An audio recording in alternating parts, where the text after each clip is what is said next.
Guest referees, pits and dogs. Commentate how far pieces.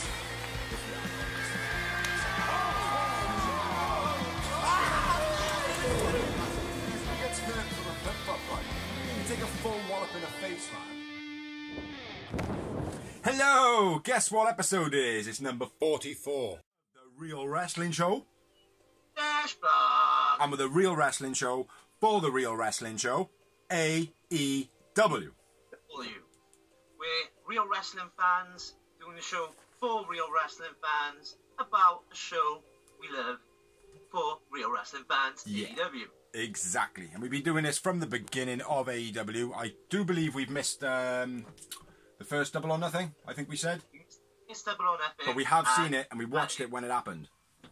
We started on Fighter Fest and we've done every Dynamite and Dark since they've been running. Yeah, so when we're back together in the same room, we'll probably watch Double or Nothing, do a review on it, quick one anyway, and get it up there. Yeah. So we're back with another episode where basically we talk about Dark, we talk about Dynamite, and then we discuss any news, which this week, well, as of yesterday, it all went fucking bonkers. But, Nuts.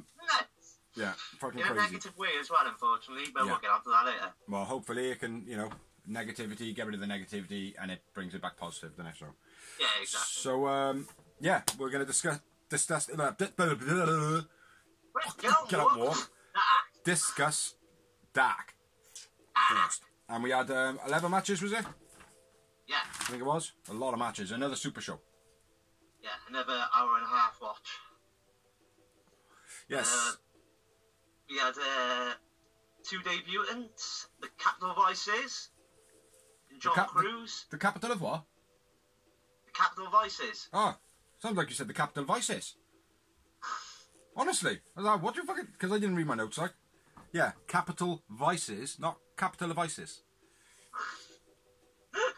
And it was Sin and Money, their name was, wasn't it? Yeah, I think so. Sin and Money. So they were making their debuts. They were with John Cruz in a six-man tag versus Jax. Jurassic Express, which is Luchasaurus, Jungle Boy, and Marco Stunt. Yeah, I didn't write too many notes for Dark. Like, we did obviously discuss it. Jungle Boy makes Jax hold the tag rope from the beginning. He's like, no, grab that. And I think that was a bit of a knock to FTR. Yeah. Because they're on about, like, you got to wrestle properly. And there's been a lot of discussion about, like, got all the tag rope. Yeah. Which I think was quite nice. Pretty cool. Something different. Yeah. Nice modified wheelbarrow suplex by Luchasaurus. Yeah. Yeah, it was nice. Nice takedown. Nice few takedowns by Jungle Boy in the beginning. But there was one or two that were a little bit sloppy. But he was on, he was on point until he just kind of... It was almost like he kind of just rolled over / fall. Yeah. The Hurricanrana roll through from Marco. Loved that, mate. Yeah, it was beast. Yeah. I don't know if it was a Hurricanrana or what the technical name of it is. But it's basically the front where he jumps up on him and they do a forward roll and then he rolled over. Cool as fuck. Yeah. Cool as fuck. Tail whip into Facebuster by Jurassic Express. That was beast too. What the fuck? I've written... He just knocked the spear. Nice ass drop by Lucha to Marco. Oh, yeah, but he kept on... Yeah, they did a few of those. I didn't note all of them down. Because there was quite a lot where Luchasaurus, Marco and Jungle Boy were doing all their bits where, like, Luchasaurus would chuck Marco and, like, assist Jungle Boy. It's like one or two I noted, but I'm finding it difficult to note it and watch the show. Do you know what I mean? Because there's so much... You can't read it. Because you're like, that's why you can't read it. Yeah, I know, yeah. It's like, fucking hell. Fucking hell. Hold on, I've written into the other match there. There have been times, right, I'm a minute behind in my notes and I'm still watching. I'm trying to counter, but it's like, that was good. And then I get half of it. Completely forget, like... I don't like pausing it, see, because it takes away that vibe then, like. What else we got? Nice slingshot headbutt by Capital Vice. Which was, where basically he did a slingshot and give you the old Swede. That was pretty cool. Too many flips by Marco. Who does he think he is? Rey Mysterio? Honestly, like, it was just far too many. Like, it was just, one or two and a little bit of being beaten up, fine. Do you know what I mean? But doing move after move after move after move after move, it was just like, oh, come on, man. When you're against another little guy, innit? Like, do you know what I mean? Yeah, you know. I get the fact that if him doing flips and all that gives him advantage against a bigger guy because he's got momentum with his body whipping and stuff like that. It would give momentum, but it's just far too much. And a lot of the time, the other person was being the reliant one to set it up. You know? Yeah. Nice kick to Cruz by Marco when he was on his knees. That was pretty sick. Lucha's headbutts. Right. Sorry. Boy was sick. The Tiger Driver by Jungle Boy. Oh, yeah. Oh, is this one, man? Yeah. Double underhook suplex by Jungle Boy was very cool. Yeah. And then I got the finish. Jungle Boy, Jurassic Express or Jax win with a double team, which I'm not sure of the name of it. No, I'm not sure either, but it was good. Yeah, it's cool. Luchasaurus, my man of the match. Jungle Boy, my man. Lucha Jungle Boy. Yeah, I quite liked as well at the end of the match where fucking hell, 3, is that it? It's 7. Yeah. It's 7, man. 7 moments. Yeah, just before the end of the match, Marco did the dives across where he was like, dive, dive. I quite like that. That was pretty funny. But yeah, I thought it was a great match. It reminds me of Scrappy Doo, bro. Yeah. Let me am. Yeah. Oh, he's good though, man. He's playing his bit well. It's just I thought there was too many flips. But overall, great match, I think. Yeah. Real good. Great opener. Just going to say the same. Then we're moving on, and we had a 20-minute time limit, and it was Brandon Cutler, Peter Avalon versus SCU! SCU! Which was the tandem of Christopher Daniels and Kazarian this time. Yeah. And they were also accompanied, as usual, this is Peter Avalon and Brandon Cutler with Leva Bates. Yeah, one too impressed with this match, to be honest. That was pretty... For who was in it, it was... Yeah. Well, I think Christopher Daniels and Kazarian did it, obviously, to put over Peter Avalon and let the focus be about them. Because, again, this match was all about the story between Brandon Cutler and Peter Avalon. Yeah, exactly. They're basically the dad storyline, aren't they? Yeah. That's what's read in the show at the moment, like.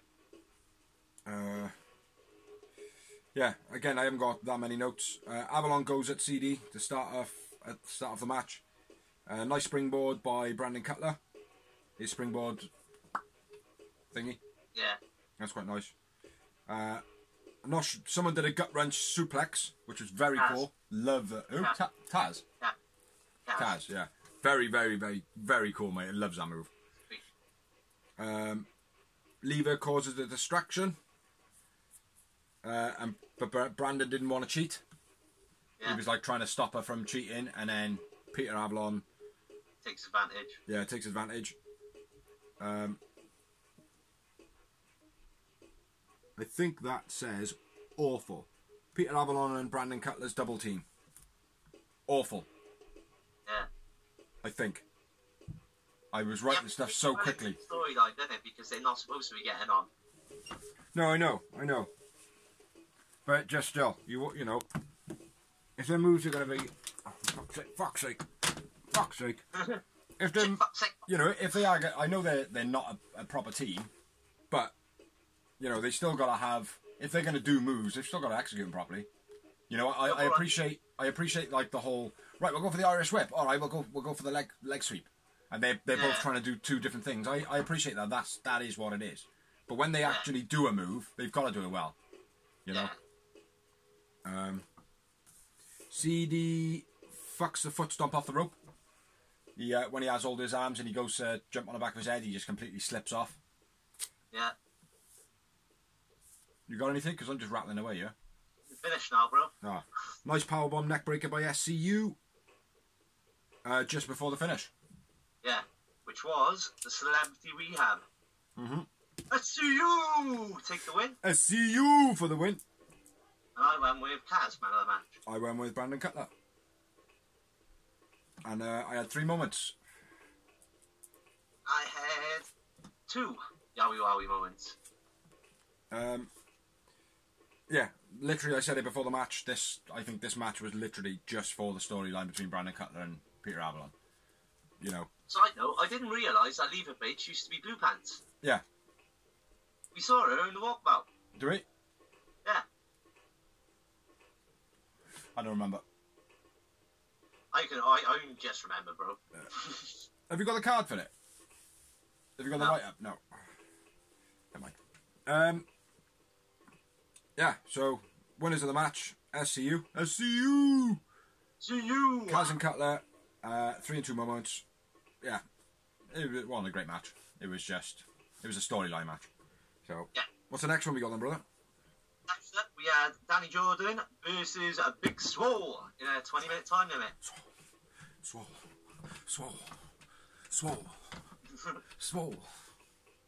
I like Swole. She's cool. I like her as well. I think they're utilising her well as well now. Yeah. As we'll talk about on Dynamite. Mm-hmm. Yeah, again, Danny Jordan was impressive though. I think she's a good talent. Yeah, she dominated this match. Yeah. She dominated it, man. Starts off Danny throwing the folder at Big Swole. The burn butt. Yeah, which I think is pretty cool. Like, I mean, like she had Nyla Rose written in it, saying, "Oh, she's not that tough." Then Nyla Rose kicked the shit out of her. No, that was the French bid. Well, Nyla Rose was definitely in her book. Yeah, I know that. I think that's just a story, another storyline, isn't it? She'll be walking backstage in Dynamite, and Nyla will be like, "Ah, bleh." Yeah, I'm in your book, am I? Because the caption above Nyla's name was, "She's not so scary," or something like that.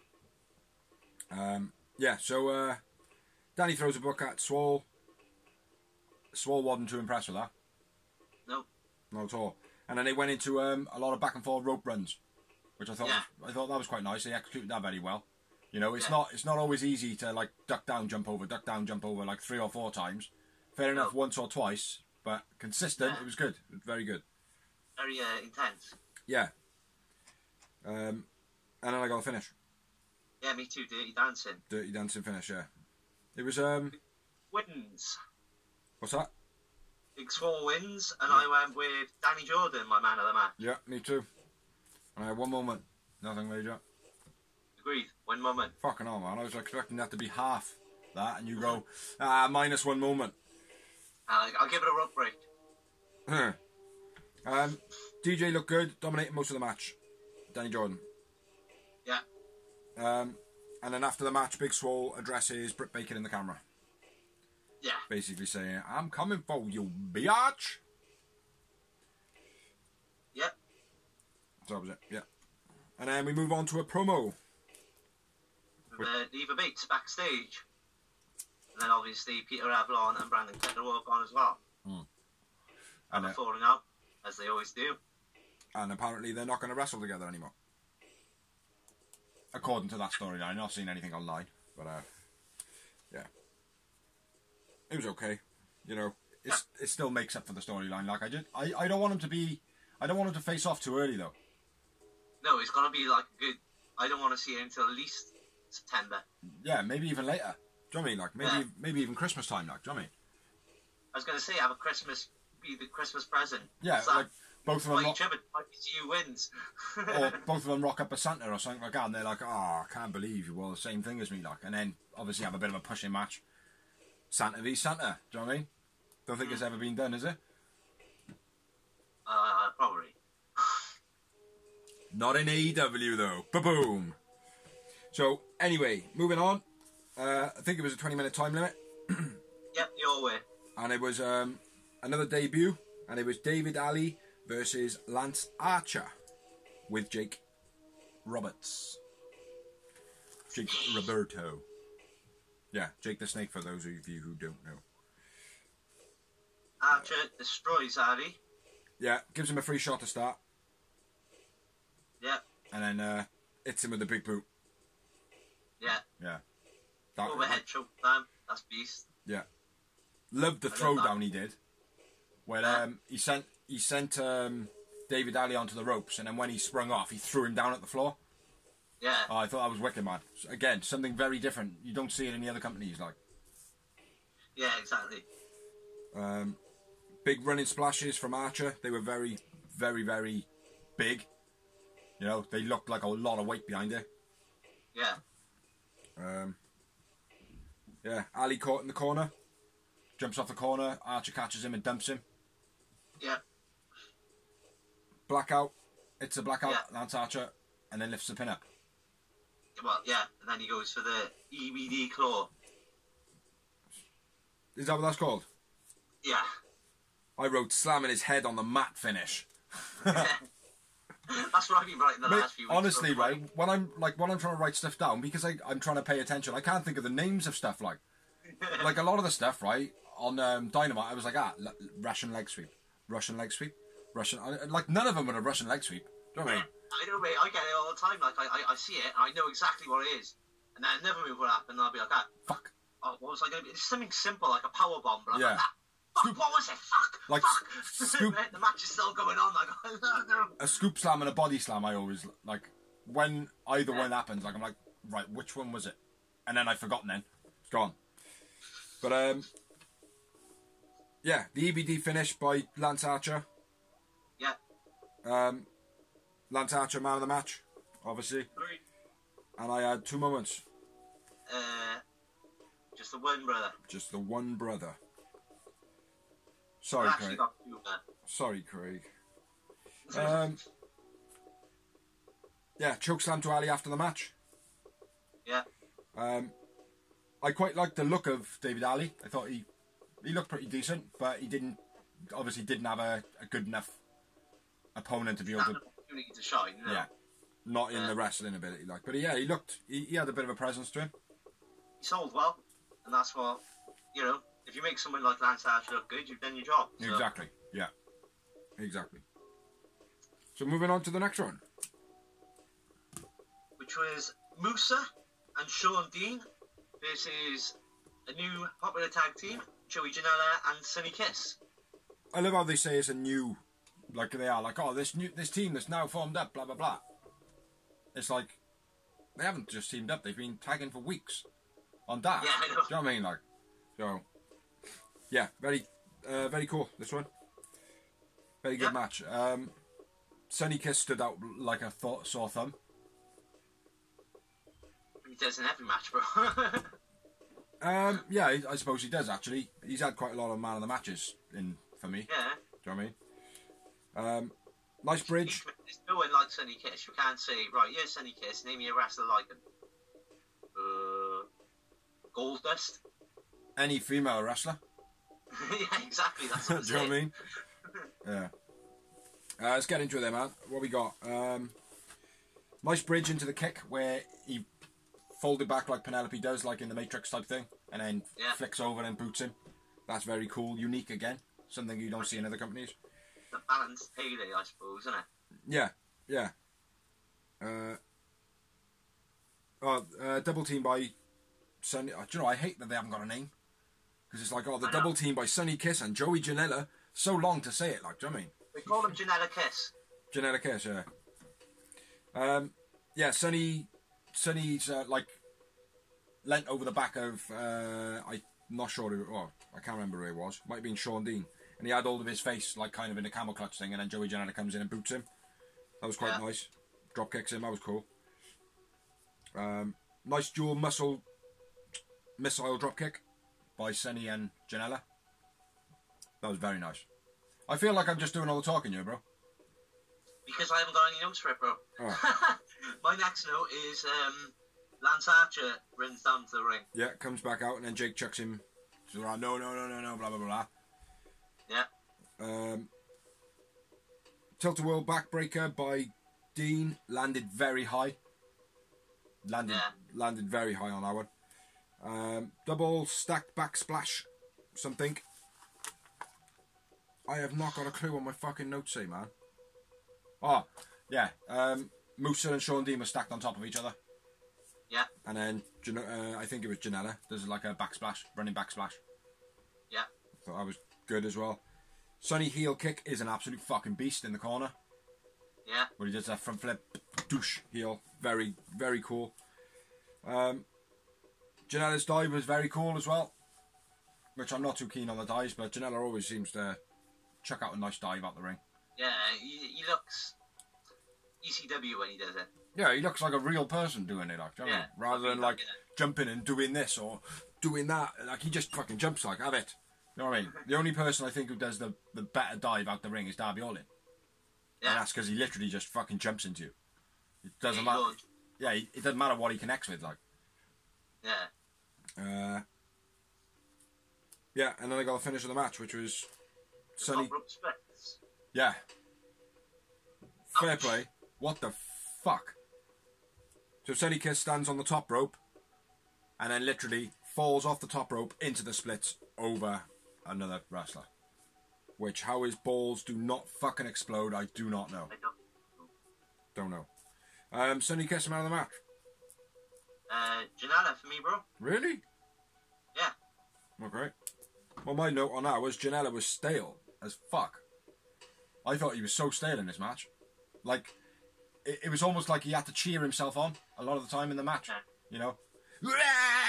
Trying to get the crowd pumped up. If you have to try and get the crowd pumped up, you're not doing your job properly. You know? Yeah. But he did. He felt a little bit stale. And I had 4 moments.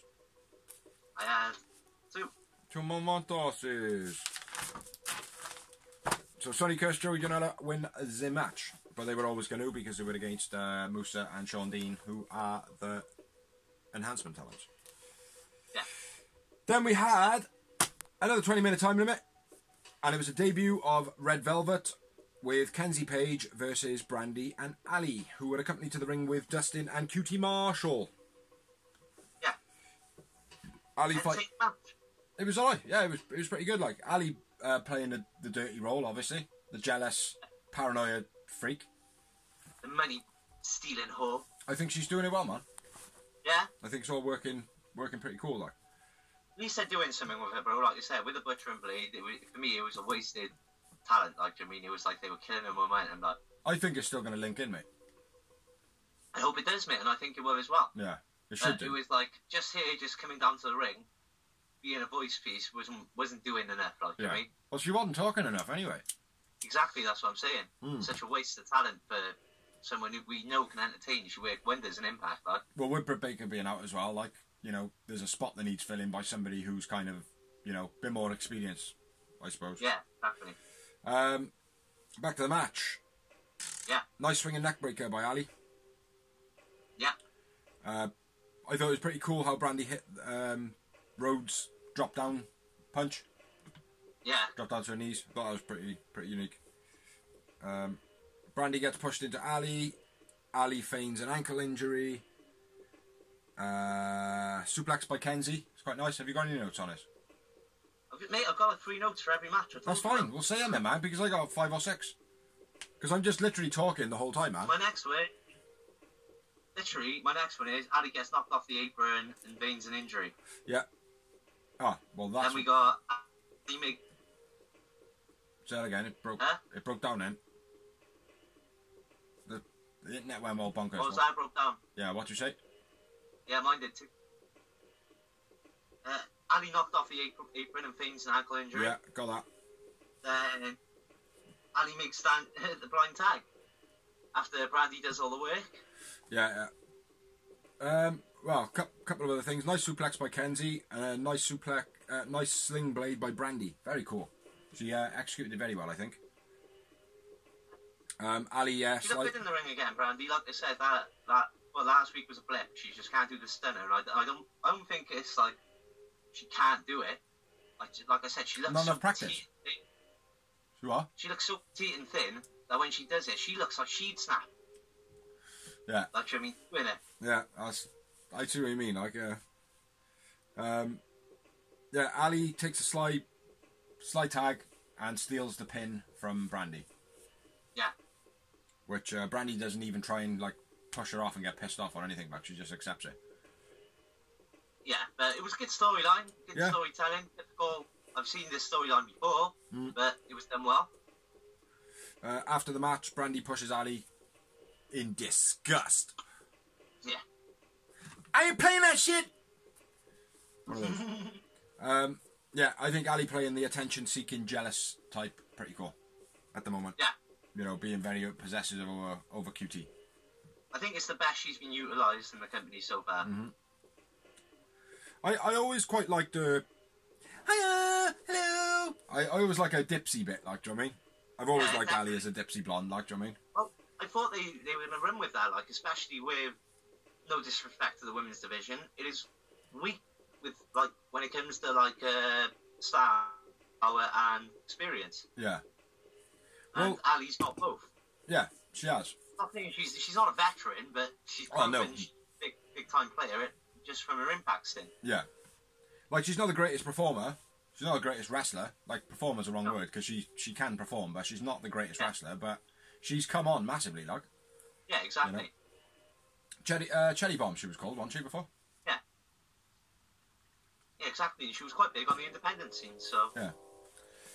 That's because of her boobs, because of her boobs. But, I went with Ali, man of the match. I went with Brandy. I went with Brandy, because she did stand out a little bit, this one, for me. And I had 0 moments. Agreed.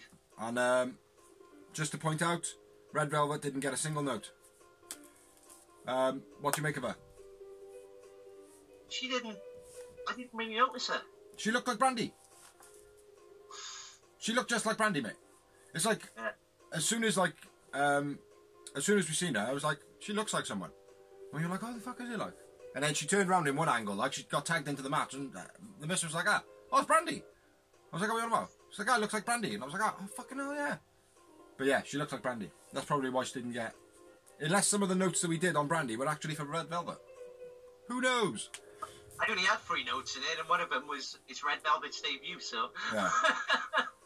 Yeah. Next match, what we got? 20-minute time limit. Full 20-minute time limit through. Easy, man. Lee Johnson versus Sean Spears with Tully and the Black Glove. The glove.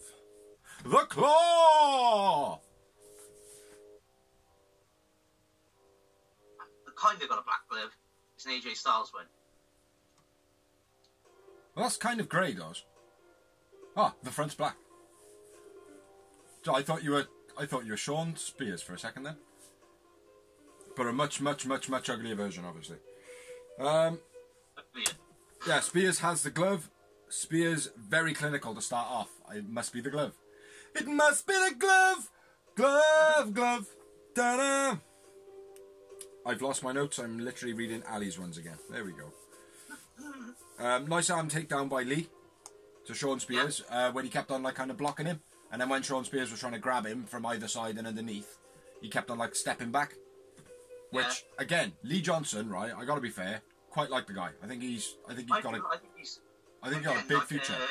Who was it? Number 5? Oh, yeah.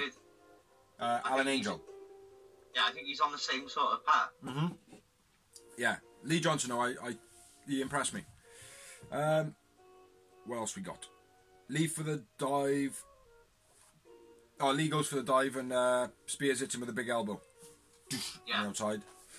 I thought it was quite cool as well. Go on, you probably got this. Back-to-back suplex on the apron. Yeah. That was nice. I was going to say about Spears setting Johnson upside down on the apron.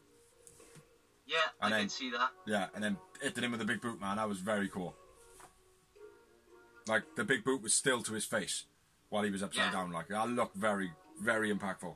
Wade Johnson just fucking dragged down like it looked realistic as fuck. Yeah, it was very cool. Lee dodges Spears dropkick to... Spud knees, nice. What? Lee dodges Spears dropkick to something knees. To Spears knees. Oh, that was it.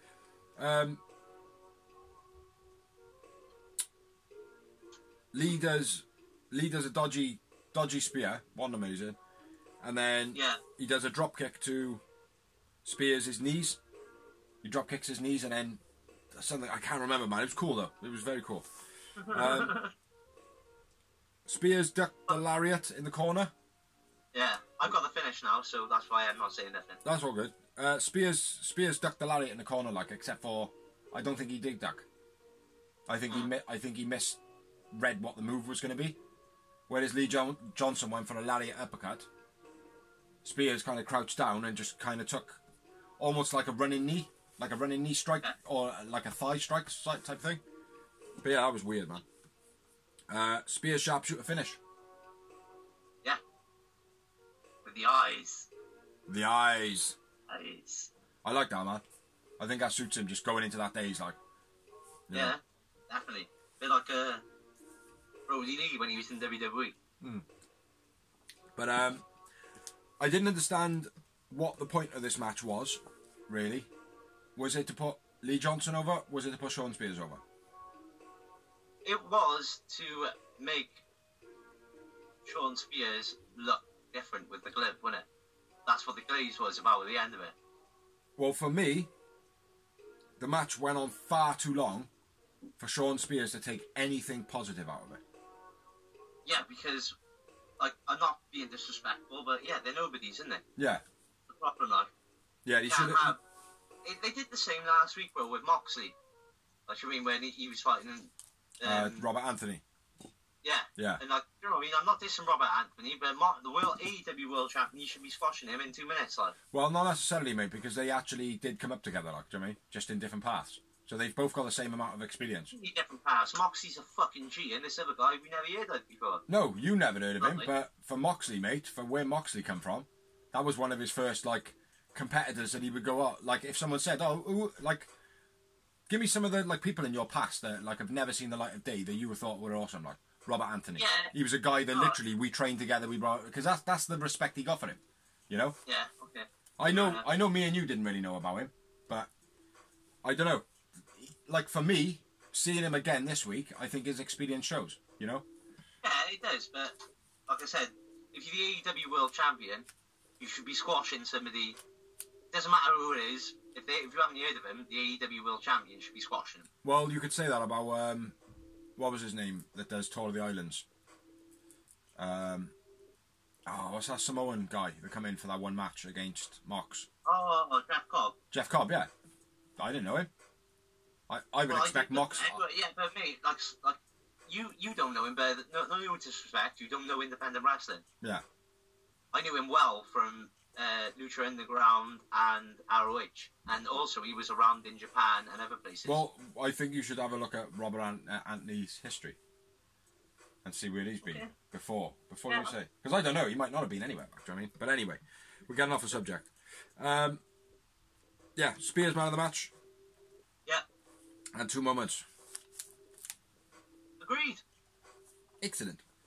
Moving on, next match was 20-minute time limit. It was 20-minute time for all of them, bruv. Brady Pierce with John Skyler versus the Dark Order, who was Stu Grayson and Evil Uno. And they were accompanied to the ring by the rest of the Dark Order. Minus Brody. The original Dark Order, innit? Yeah. Yeah. We are one. We are one. We are one. Stu Grayson, intense, and destroys anyone in his path. Yeah, fucking right he did, mate. He stood out like a sore thumb. He hadn't been there for a while, mate, but like I wasn't like I didn't like look at this match and think like, oh right, like I can't wait to see Stu Grayson wrestle. Even though I know he's an awesome wrestler and he gets man of the match most matches he's in. But I didn't like kind of look at it as though like, oh, let's see Stu Grayson, see what he does now though. I just seen it as a match and then he was just like, I am Grayson. Do you know what I mean? My presence is known. But he did, yeah. It's like someone switches a light on or something and he's just like, BOOM! Speed's kicked in. Yeah, Festus. Yeah, he was good though, man. Stu Grayson aggressive from the start. Mm-hmm. Dark Order dominating Skyler for most of the beginning of the match. Nice neck break stomp by Dark Order. Yeah. Stu Grayson's swinging rock bottom. I don't know what it is. Is it a boss man slam or was it a rock bottom or because he he puts him in that rock bottom position like before they go down. You're an obvious suplex as well, though, isn't it? I don't know. That's the thing. That's why I've written it how I've written it. But that was very cool. I think it's a Uranagi suplex. Yeah. When we get back in the studio, man, we'll fucking have a little look at some of these moves and we'll do you know what I mean? Be able to have a fucking... Well, try to remember them. Like, the thing is, man, it's like a lot of the stuff that the wrestlers are doing, we know what it is, like, do you know what I mean? It's just, the action is so fast that you just can't pick it all up, like, do you know what I mean? Exactly. What else we got? I got the finish. Sick fatality finish. Yeah, me too. Sick. John Skyler was injured pretty bad in this match. Which we'll discuss in the news. Well, we can discuss, but it happened. People know it happened. Do you know what I mean? Like, but yeah, he did injure himself. Didn't notice where he injured himself. Like, the one point that I noticed him grab his knee was very early on in the match. Yeah. Very early on in the match, and he was like kind of that like... could have been what made the injury. It could have just been a minor tweak. Yeah, and then he's just got worse. And because he carried on working it and maybe not knowing it. Yeah. Well... That's what's made it worse. He was grabbing it, he was like obviously bending it, and then towards the end of the match, when he took the Dominator from, I think it was Stu Grayson. Yeah. When he hit him with the Dominator, obviously your feet slam the floor. I think that's where the initial damage was done. But yeah. It gets to the man finishing the match. Yeah. Yeah. Fucking, where the fuck am I, man? Oh, there we are. Especially with no crowd and it only being, no disrespect, but only being a dark match. Mm-hmm. Do you know what I mean? Yeah. No, they were impressive. They can't continue, like. I thought they were pretty good, man. So who's your man of the match? Who do you think, bro? Stu Grayson. Yeah, man. Obviously. Me too. And I had 2 moments in the match. Yeah, me too. 2 moments. And then after the match, Brody Lee comes out to celebrate. Yeah, he approves. Brody Lee approves. Yeah, he approves. Yeah, Stu Grayson dominated from the beginning. Yeah. Then we had another match. It was a 20-minute time limit, and it was another debut of a dude named Griff Garrison, who is Jungle Man. Jungle Man Jungle Boy calls him. He was calling him on Twitter.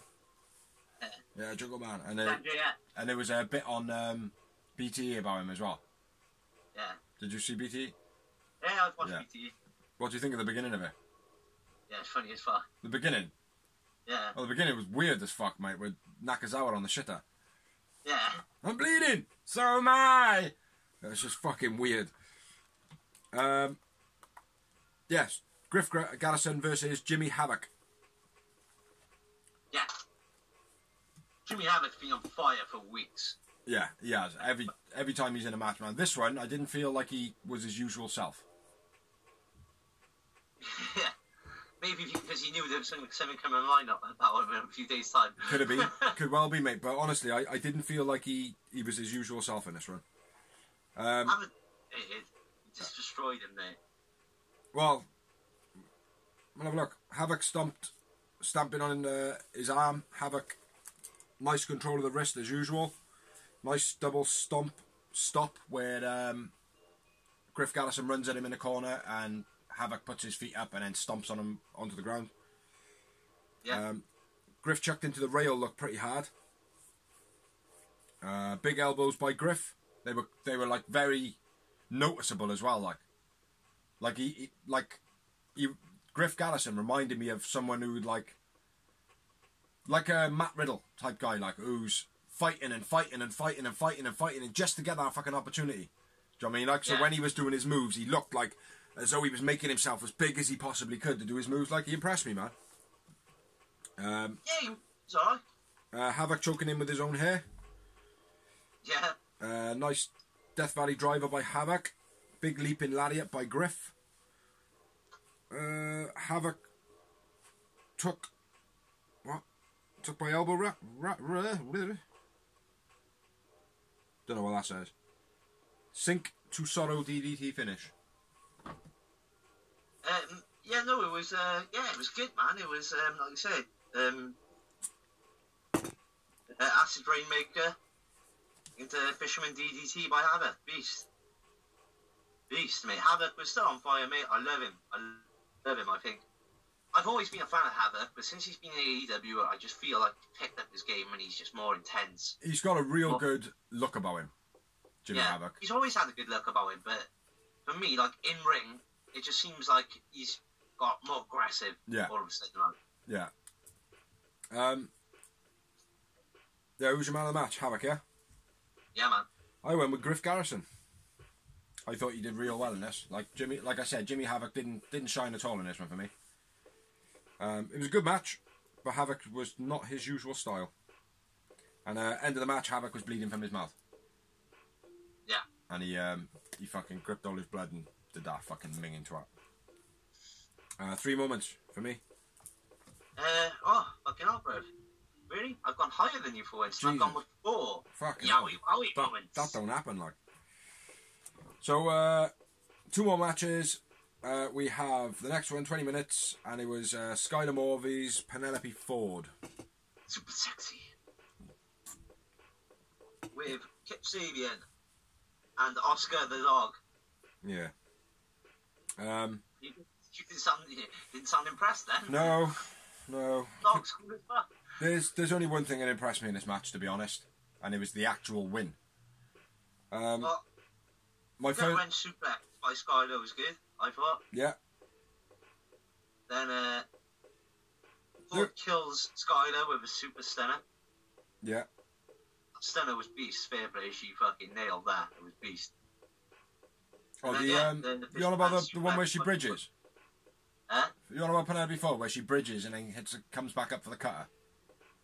Yeah. Oh, I thought it looked shit this week. I thought she nailed it, mate. I thought it was wicked.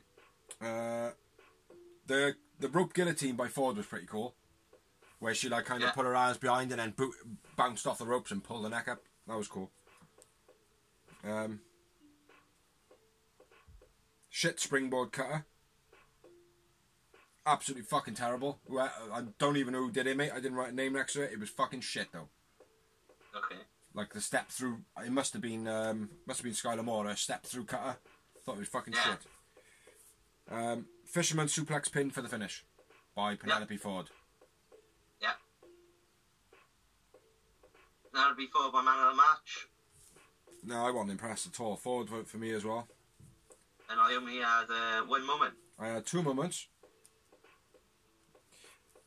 The one good thing out of this match, Kip Sabian didn't interfere. Yeah. So what does that say about the actual match? Do you know what I mean? Like, in my eyes, the reason the match was like a bit of positive to it is because Penelope Ford got a clean win for the first time ever. That, like, fucking hell, man. Do you know what I mean? Like, it's like there was no energy in it at all. Like, you know.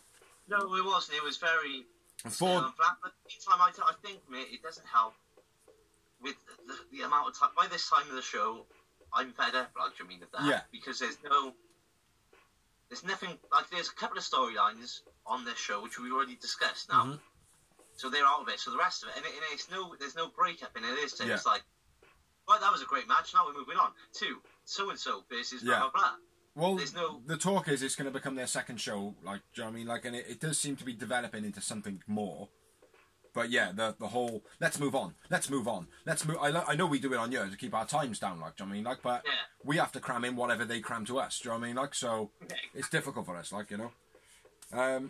The match wasn't. I wasn't impressed by it at all. Too much talking by Penelope Ford in the match. Too much talking to the ref and shit, man.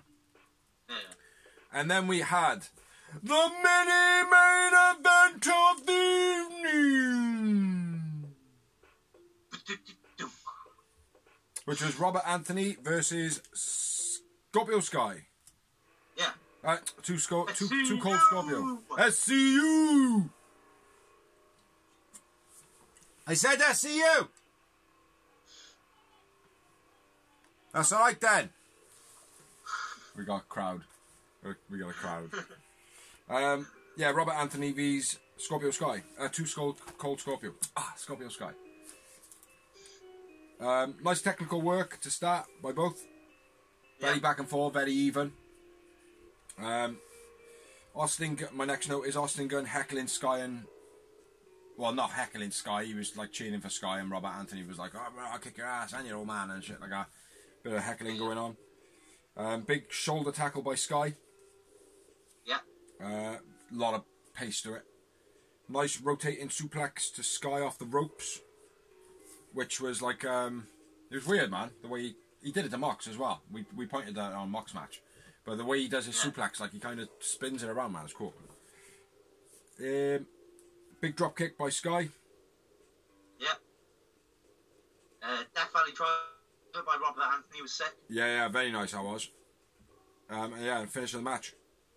Yeah, TKO by Skyler. The spin out cutter. Sorry. Skyler Moore. Scorpio Sky. Yeah, it was a decent match, but I found it a little bit boring. I thought it was a shit main event. Yeah, it wasn't great, was it? There was a couple of good bits in it. There were some explosive moments, but overall it was quite boring. It was, and I thought it was a shame because like, we bigged up Robert Anthony in the past, and Scorpio Sky's sick. Yeah, they're quite well matched up, like so. That's why I feel like I felt there was not enough charisma in the match. Like there was good wrestling, very good wrestling in there, you know, and for that you can appreciate it. But it just kept on having explosive moments, boring moments, explosive moments, boring moments, you know. But there wasn't any kind of main character to it. Yeah. You know, my man of the match was Scorpio Sky. Yeah, me too. And I had one moment. Same as me, bro. Yeah, and that was the end of Dark. Basically, there was a lot of matches to cover tonight. 11 matches. It was a half decent show.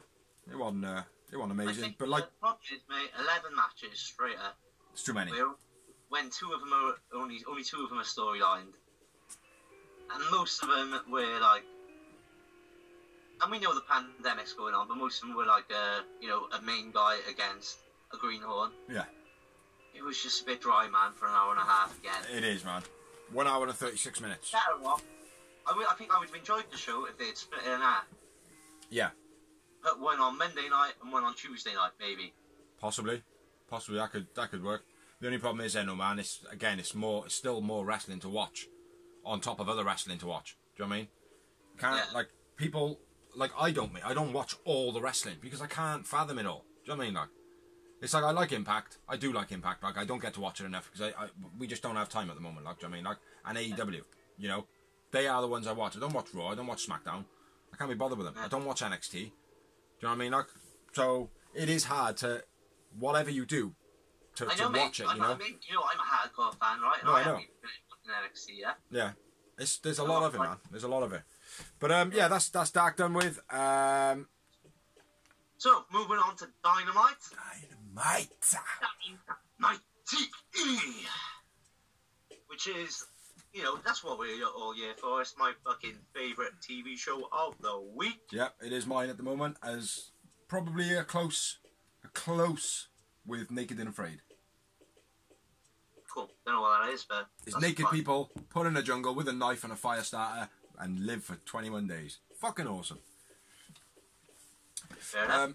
So to me.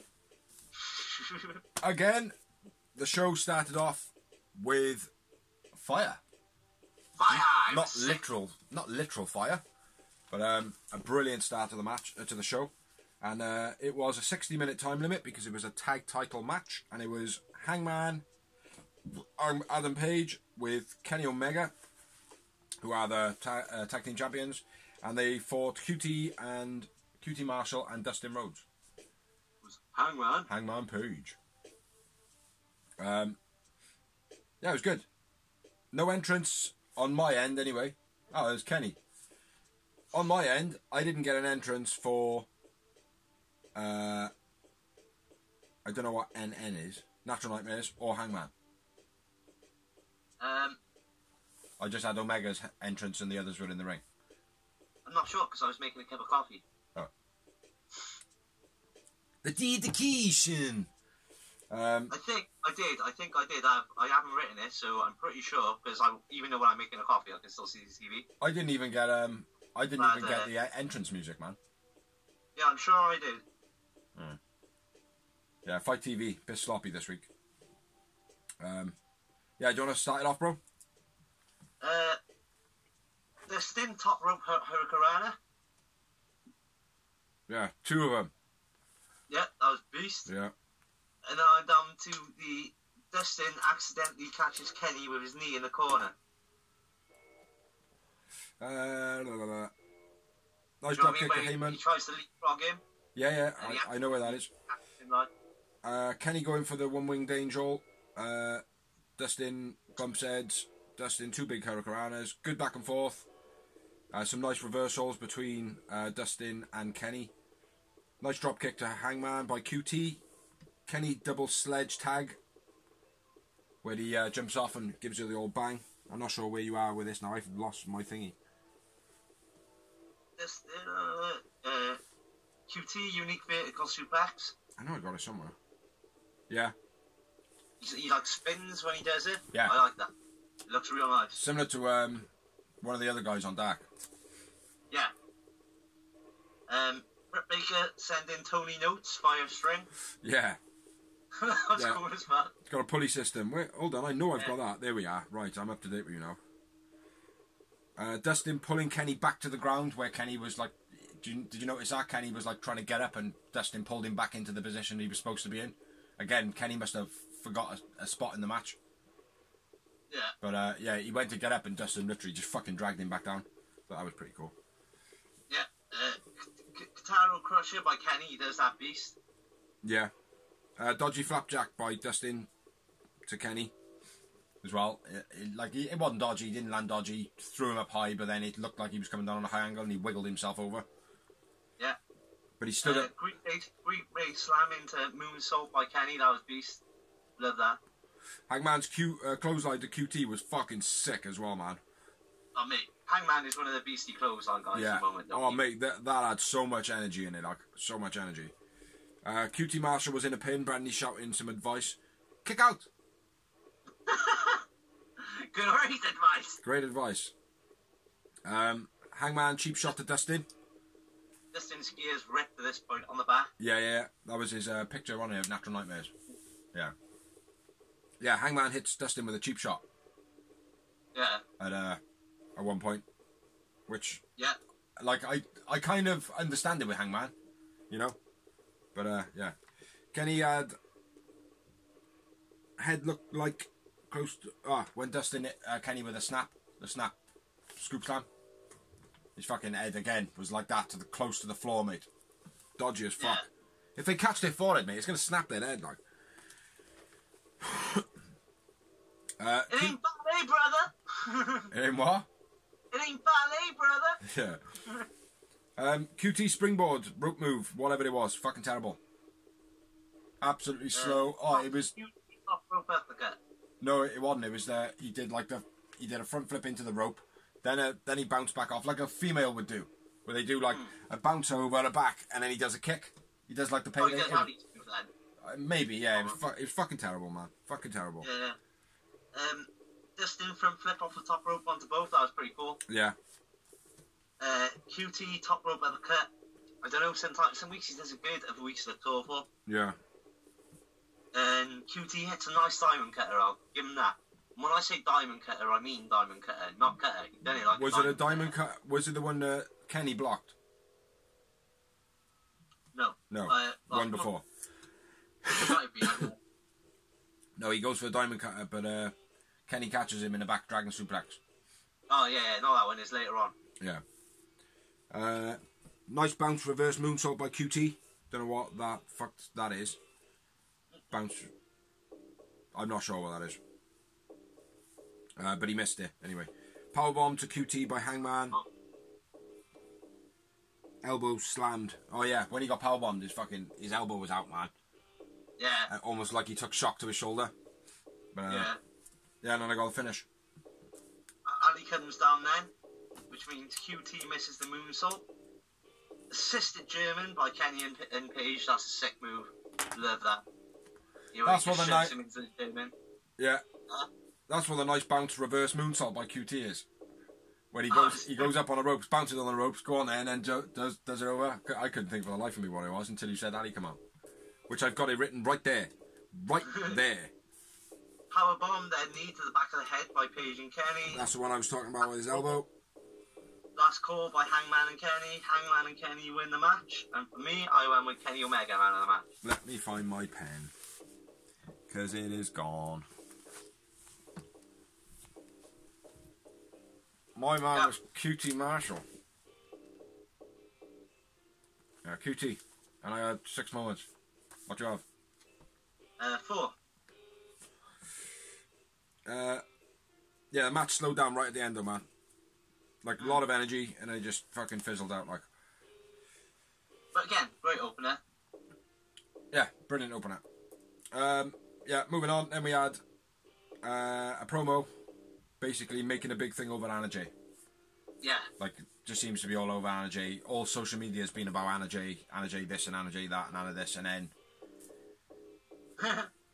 the next match happens. Let me go back to my news notes because I wrote it over there. Yeah, so basically Anna Jay saying that she's going to bring showmanship to the women's division. Yeah.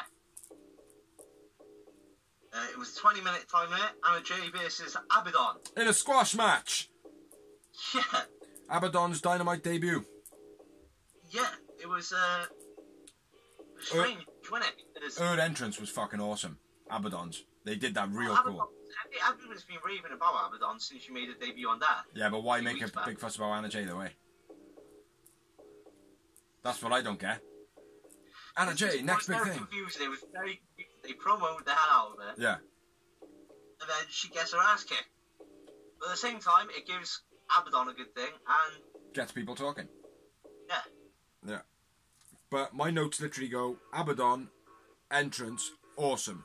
Nice head scissors, but not a finisher. Finish to the match. I've got dark results pop up in the bottom of the screen. Oh yeah, that was very cool. I wrote that somewhere. Yeah, it's cool. Yeah, I They like did it that. later on in the match. I didn't know it later on, but they did it again later on. Yeah, they brought him across properly, didn't they? Yeah, Yeah, I like that. It's That's nice. It was like Sky Sports News or something. I like it. Yeah, that was cool. Very cool. Because even if you don't watch Dark, you get to see what's going on, like, do you know what I mean? Yeah, exactly. And you can always go back and watch it because it's a YouTube thing. Basically, I was expecting a nice match for Anna Jay to show her skills, and Abaddon come in. No Karana, Facebuster, I've called it. Yeah. That was it.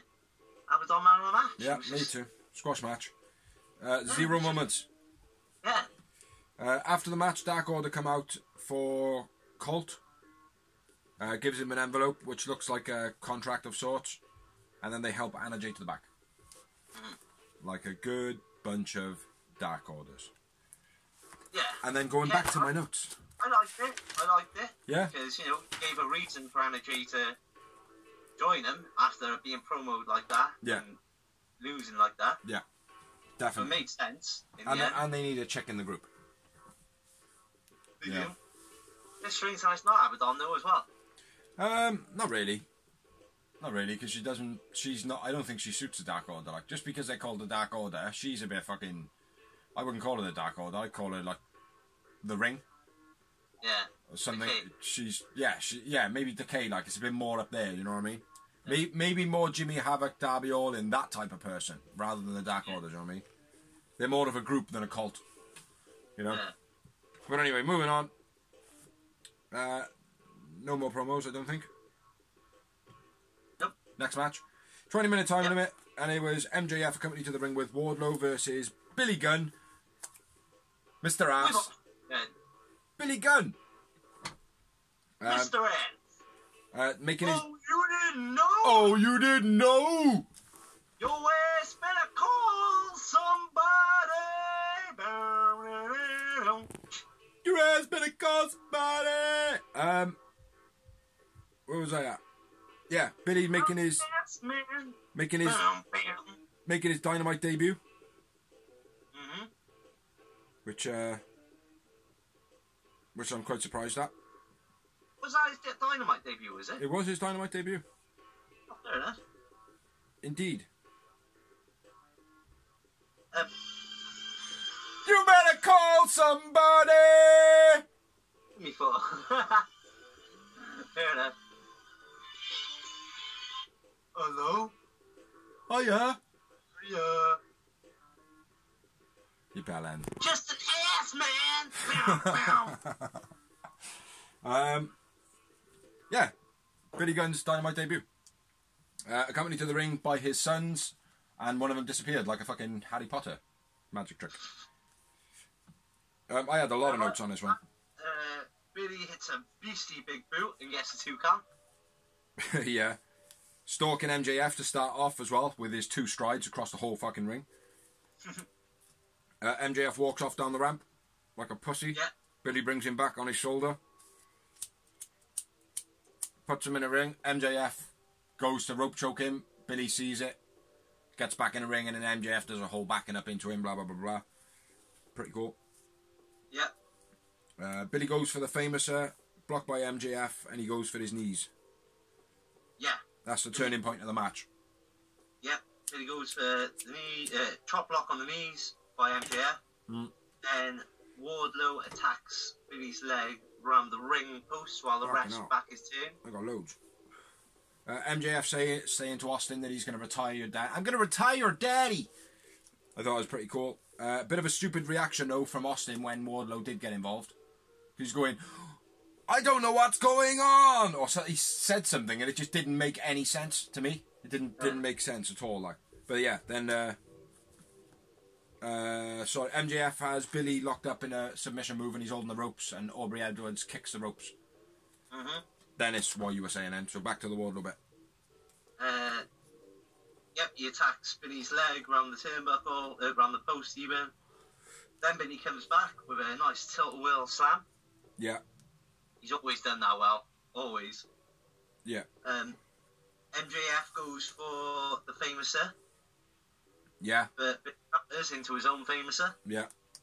That was nice, that was. Yeah. Wardlow tries to intervene. The referee kind of gets in his way, but he throws the Dynamite ring to MJF. Yeah, and this is where he clotheslines Austin on the outside net. Beast that was, mate.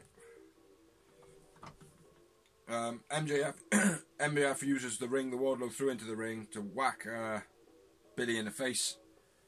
End of game. Game time. End of game. So, MJF winner of the match. MJF man of the match for me. I'm better than you. MJF, yeah. And I had one moment. I had 2 moments. 2 moments. And after the match, Wardlow and MJF face off to Jax, and then shit kicks off. Yeah, Wardlow and Luchasaurus are going for it. Yeah. And Jungle Boy keeps jumping over the top of everyone. Yeah. I thought that was cool. Yeah. Slow match, but Billy was very funny. Billy's doing the job well. He's doing what he was put there to do, I think. Yeah, definitely. Then we had a promo, and it was Jericho and Sammy with Alex Marvez, and he asks them why did they attack Orange, and they say it's because he interrupted us twice. And then Sammy comes up with a whole, we beat him to a pulp. We'll beat the pulp out of him. Yeah. Well, actually, Sammy G went, we beat the pulp out of him, and Jericho went, yeah, we beat him to a pulp. And I kind of like, yeah, good one, Sammy. But yeah, that was about all there was, wasn't there? Was there anything else in there that I missed? No, that's about it. Yeah, and then we went on to go on. Tony Schiavone loses interview to Britt Baker after telling her Penelope Ford gets title shot at Fighter Fest. Her face was a picture, mate. Yeah, Penelope Ford, sorry, not Penelope Ford. Britt Baker's been, we already said, as a heel, she's been on her. She's been instrumental, mate, in the storylines and that. Instrumental. Britt Baker is pissed. Says that Tony and her has to have a friendship timeout. Yeah. So they're not friends anymore. And then tells Reba to drive. And who should be in the driver's seat? Big Swole. Swole. Swole. Swole. Swole. Swole. Swole. Yeah, she drives off in a buggy, and then it cuts to the next bit. I thought that was done really well. Yeah, it was done off, mate. And Swole is even dancing in the driver's seat, like just big smile on her face, showed how much fun they were having. It was a very Stone Cold moment, like for me. It felt proper, like. Yeah, real good, man. Real good. So moving on to the next match, which was Cody Rhodes coming to the ring. Cody addresses first before anything happens, and he is going to go into an open challenge match for the TNT title. He addresses the Elite and the Nightmare family for them not being around. Yeah, which a lot of people are saying that's a heel turn. Yeah. Part of a heel turn. Well, I've seen a few things as well where he was scratching his chest doing that. Yeah. And he had 4 fingers on his chest when he was scratching. Which the is, Four Horsemen. which is showing the 4 Horsemen type stuff like. I thought it was cool how he addressed the Elite though and the Nightmare family being like, "Oh, am I even in the Elite anymore?" You know? Yeah, but he's been doing that for a long time as well. I don't know, not for a while. Not for a while, mate. Well, he did do it for a while because he got involved again. Yeah, but let's see how it goes, isn't it? Yeah. Because it could create another good storyline there, like. He bigs up Arn Anderson, and then Arn jumps on the mic. Yeah. Basically, he talks about Cody being able to hone his craft against this next challenger, fresh face. All true as well. I don't know if you know too much about this Ricky Starks fella. Not too much, no. But, well, basically, I've just spoiled it, but he announces Ricky Starks to be the contender for the AEW TNT Championship. Yep. Which I will note, it's the only championship which isn't a 60-minute time limit. Oh, is it? No, it's a 20-minute time limit for the AEW title. They addressed that on commentary. Oh, okay. One more thing that Arn Anderson does say. One more thing Arn Anderson does say is when Jake Hager pops up in the background, watching Cody's match, because he addressed him last week, he says that Jake Hager is not on his radar at the moment. Move on. Yeah. I think needed noting. Yeah. He says, not yet. It's not the time. Not the time for him. Yeah, basically. Do you know much about this Ricky Starks, bro? I don't know much about him at all, mate. Well, like I said, I tried to watch NWA a bit in the beginning. And he was obviously a big part of NWA. They were pushing him hard. They didn't want to lose him. Yeah. They tried to re-sign him because he's only 23. Yeah. He was definitely the most youngest promising talent they had on the show. Yeah. For me. I mean, the one I know is, and like I said, it was hard because most of you've seen their roster is stacked. Yeah. Like most of it, like Eli Drake, Nick Aldis, James Storm, Mr. Anderson. Yeah. There's so many talented people on there, but he stood out and they were giving him a push from the moment he started. Like, yeah. I can't judge him on his wrestling ability too much because, well, you've seen the NWA yourself. It's not. Yeah, it's more. Yeah. Yeah, I know what you mean. It's old school wrestling. Yeah. You can't really. It's like taking a step back into the 80s. With AEW thing, but I think he'll fit in, to be honest. Yeah. Yeah, I think his style certainly fits what the product is. Mm-hmm. His promo was pretty good. It was a good match, and his promo was very good, yeah. Yeah. Basically saying that he's the best free agent out there. Yeah. And he had some big entrance music. Yeah. His music was cool. He's a former NWA television champion. Okay. He's only 23, so. Yeah. Big future. And he is now signed to AEW. Officially, yes. Yeah, I thought they were very evenly matched from the start. You know, they were very good back and forth. Look, I haven't got many moments in it, but that's not a knock on the match because the match was real good. Yeah. Psychology. It was everything. It was, man, it was. Cody's dive slam Stark's head into the railing is my first note. Yeah. When he come out the ring, and when he shoulder barged him, his head got caught in between the top railing and then Cody's shoulder. And then he was rubbing his head when he was back in the ring as well. Yeah, and when they were back in the ring, Starks, I've got snaps Cody's ribs off the ropes because the way he threw him. Oh yeah. It was unique as fuck, bro. It looked like he throws him at the middle rope. Yeah. Yeah. He looked like he just snapped him in half, like. It reminded me of I can't remember who actually did it, but it was Enzo Mori being chucked to the middle rope against the Vaudevillains. The Vaudevillains. Yeah. Yeah, it did. It very reminded me of that, like. Except for this was meant to happen. Cody was set up on the middle rope in like a 619 position, and Arn Anderson moved him out of the way. Did he? I didn't even notice that, bro. Yeah, he actually shoved him out the way, like. And then Starks went to... The thing, like, another thing to do with the heel thing, like, I mean, Arn's been acting heelish. Yeah. For that pay-per-view, he's the first one to get kicked out over him and Jake, wasn't he? Yeah. But Ricky Starks tries to kick Arn then. Like, he puts his leg through the rope and kind of swings a foot at him, like. Right, I seen that part. I didn't... Yeah, but... There was a point in the match as well then where Ricky Starks had Cody in like a submission move, and he just literally had hold of his chin. Like, it was weird, man. Didn't make any sense to me. Like I've said it like that because I put a question mark next to it because I just didn't understand what it was. Didn't know if you noticed it or. No, I haven't. My next note, bro, is Tony DDT off the top rope by Starks, which I thought was pretty sweet. I'm not sure what that is. Is that before or after they bumped the heads in the corner? Cool out. No, that's just before it. Ah, and then I got cool out. Cody dropped down in the front suplex. When he did the front suplex, he actually laid down in it. Yeah. I thought that was cool. Normally just throws him, doesn't he? Yeah. Well, I thought that was nice. Put him down like. Yeah. And I think what you just said then, I've written big superplex by Stark, but I think it's what you said it was. When they do DDT. Yeah. Might have been. And then that's my next one. Cody goes up top, Starks counters, and hits a superplex. Yeah. And then Starks hits a real nice spear, fair play. Yeah. Yeah, I thought that. Soft him, but it was real nice, man. Yeah. And then Cody hits a beastie crossroads. Yeah, for the finish. Yeah. I liked also one note. I liked how Starks is crossbody to take Cody out the ring earlier on in the match. It was quite nice. Missed that. Yeah. A lot of energy, like.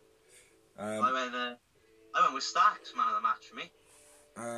I went with Cody man of the match. He was good though. He was good. At the end of the match as well, there was like a pin back and forth, with it back and forth, and it just fucking went shit. It was like good pin, good pin, good pin, good pin, good pin. What the fuck are you doing? What the fuck are you doing? And then Cody Rhodes at the, you know. But it was like they ran out of energy. Say again. It was like they ran out of energy. Or the momentum to keep on rolling themselves around, like decent match, but not great. Some good spots. I put. Like it, I thoroughly enjoyed it. I thought it was a good television. Like it's not officially called the television title, but it felt like the television championship match. There was everything there. There was all the psychology there, the storytelling, the matchup, the lineup, the way Ricky Starks is portrayed, and everything like that. It just felt a bit, I don't know, flat in areas. Do you know what I mean? There was a couple of moments where they bumped heads and then the pins went a bit shit. But again, maybe things to expect where you've got a wrestler coming in for the first time. Not to say that he hasn't wrestled Cody before, but coming in for the first time, you know, might be that anxiety, nerves type shit. Like, do you know what I mean? Like, but yeah, it was decent, but just one spectacular. Do you know what I mean? Yeah. So Cody's still the champion. 2 moments. 2 moments. I had 5. But, I'm the one picking up the match here as well. No, that's how it works, mate. It's like, you know, we see what we see, don't we? Like, do you know what I mean? So the next match was the Super Bad franchise versus the Young Bucks. That's what I said. What did you hear? Franchise. What did I say? Said franchise. The Super Bad franchise. Yeah. Because that's what they are. No, there's a Super Bad squad. No, only a fucking idiot would call them a Super Bad squad, mate. Okay. Tony Khan's an idiot. Tony Schiavone, Tony Khan, they're all fucking idiots. Whoever come up with the name the Super Bad Squad is a fucking gimp. It's a stupid name, mate. What are they, Power Rangers? No. Do you know what I mean? Super Bad franchise. Much better. It's a product. And Jimmy Havoc is more of a franchise than a fucking squad member. Yeah. You know what I'm saying? And our newest squad member, Jimmy Havoc. What? They tried to capitalise on Suicide Squad, didn't they? Maybe, but no. Yeah, versus the Young Bucks. Penelope Ford accompanying Super Bad franchise. The Young Bucks. Alright, just a note, Jimmy Havoc brings wire cutters to the ring, not pliers. They're actually wire snips. Yeah. Like, they would easily cut half a finger Half off. one. They cut half a finger off easy. Yeah. Yeah. Yeah, my next note is Butcher and the Braid are dressed like sailors. Yeah. Fucking, they just needed a bit of spinach, didn't they? Yeah. Have it attacks Matt right off the bat. On the outside. Yeah. He's going for the injured ribs. Yeah. Straight away. Buck's getting confrontation with the sailors. Yeah. Aye, sailor. Very stale dives by the Bucks. Yeah. Very stale. They Yeah. like anticipated maybe, or just lackluster. I don't know. My next note is Kip running into the Bucks in the corner when they were having a chat, and they just put their fists out and they run into him. Yeah. Uh, Yeah, that's pretty. Neckbreaker Swanton combo by the Bucks. That was good. And diving drop kick through the ropes by Matt. Yeah, Beast. that was nice. That was, mate. Yeah, he caught him good. And Yeah. That was my note there. Butcher and the Blade jump up on a ring. Havoc hits Matt with the plastic sign, distracting the ref. Yeah. The the ref was distracted, you mean? Yeah, that's what I said. What did you hear?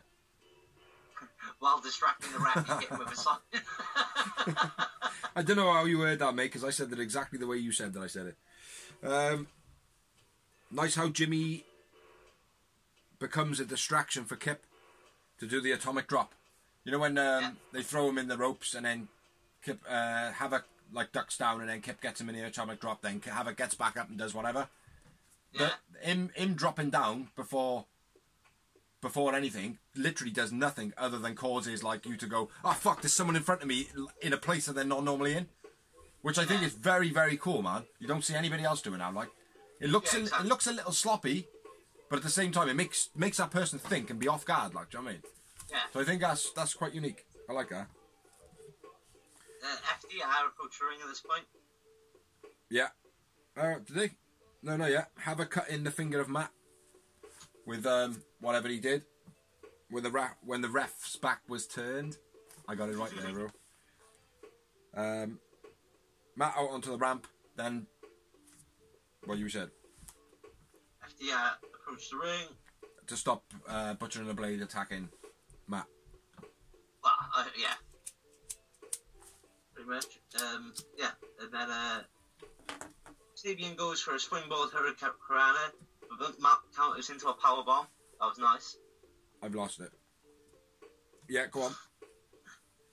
Bulldog clothesline combo by Nick. That was beast. Yeah. And then Nick's super kick party.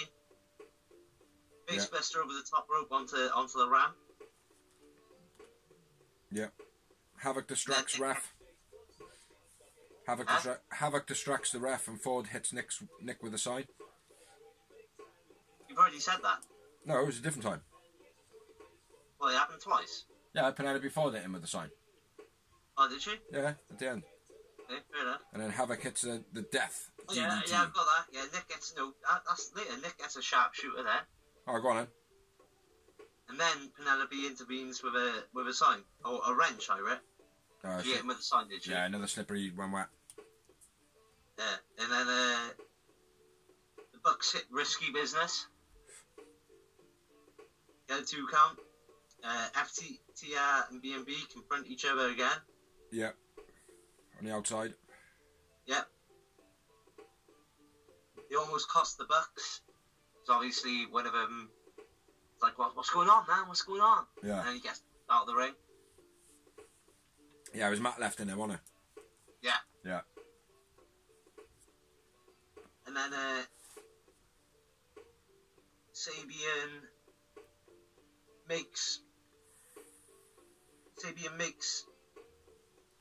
Matt makes Sabian tombstone.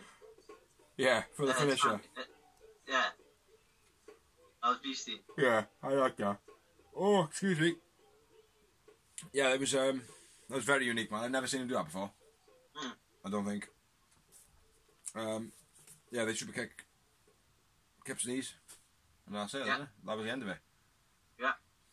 Yeah, it was good. It's a good match. There was Yeah, a lot of near, like there was a lot going on, like, you know, especially with all the great storylines. Yeah. Great scientific, great moves, everything you want from a wrestling match. Yeah. Like, the Bucks were the Bucks. You know, I know what people are on about when they're like, oh, well, it's just another spot after spot after spot. I get it. Do you know what I mean? Like, I understand it. But that, like, they've always done it, so it's not like it's, oh, well, it's something different. It's what they do. That's how they wrestle. Do you know what I mean? Like, don't be a fanboy until they become famous and then go, well, actually, it's like when people are M fans, and then when he makes it real famous, they go, well, all he does is moan about his mum and his girlfriend. Yeah. Well, did you not listen to the first 3 albums you were a fan of?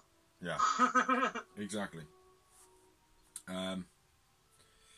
Yeah, so who was your man of the match? I went with Havoc. Yeah. Man of the match. I had Havoc as well, and I had 3 moments. Oh, fucking hell, bro. I wobble snapped you on that one. I went with 8 moments. Fucking hell, bro. After the match, Butcher and the Blade into the ring attack the Bucks. FTR makes a save, even though Dax doesn't know who to attack. Nice how the Bucks got the super kicks in before FTR got their punches in on B&B. Yeah. Yeah, good psychology. Yeah. Very good psychology. Like, I love the angle between FTR and Bucks at the moment. Yeah. Like, because my missus came up with a very, very cool theory, right? Now, I think you're on the same thought with me now. I'll run it by you, right? FTR are there to protect the Young Bucks so they can't have any complaints when they fuck them up, yeah? Mm-hmm. That's what it is. But what if it was that FTR are going round fucking everybody up, so the Young Bucks get all these wins, but then FTR can go, well, the only reason you got to win is because we fucking did that. Exactly. Do you know what I mean? Like, so it's another little side thing there that could work nice, like. Yeah, everything's... Mate, the storylines they're coming up with are amazing. Yeah, a lot of it is off the bat. Let's be fair. The Dark Order was started before they even knew Brody Lee was available. Mm-hmm. Yeah. I mean, now look what it's turned into, so... It's amazing. The storyline, Tony Khan is a G. Yeah. Moving on. We had the Taz and Brian Cage promo. Brian Cage looked a bit like he didn't want to be there. Yeah, he looked a bit uncomfortable, didn't he? Yeah. Yeah. But I will say, I like the way they addressed the thing we pointed out on where Mox came to the ring. We warned you not to come into the ring. Yeah. And you left and disrespected us. And then you wonder what happened. Yeah. I like the way they addressed what we picked up on, like, you know what I mean? Yeah. Well, I think they needed to because there was no continuity there. Yeah. It's the same thing with Ali, like, do you know what I mean? I thought Taz on the mic was a bit poor. Like, not so much what he was saying, but just the fact that the way he was it seemed to be more about Taz than it was about Cage. But then, obviously, Cage grabs a mic and then stumbles his words-ish. Do you know what I mean? You've always said he's not a great promo guy, is he? No. And then he says he doesn't know if he wants to take his head off, drop him on his head, or take his title. Yeah. About Moxley. But yeah, overall, I didn't think it was a great promo. You know, it finished off stronger than what it started. Like I said, I like the way they addressed that situation. Mm. They didn't just brush it aside. But other than that, yeah, I agree. It was very the Taz show and Brian Cage going, I'm just a monster. Yeah. Exactly. Yeah, so moving on, we had another promo, which was basically Mox, unless you've got other promos, I don't know if you have. No. Mox basically replying, essentially, isn't it? Mox says that because Cage won a gimmick, he thinks that he deserves a title shot.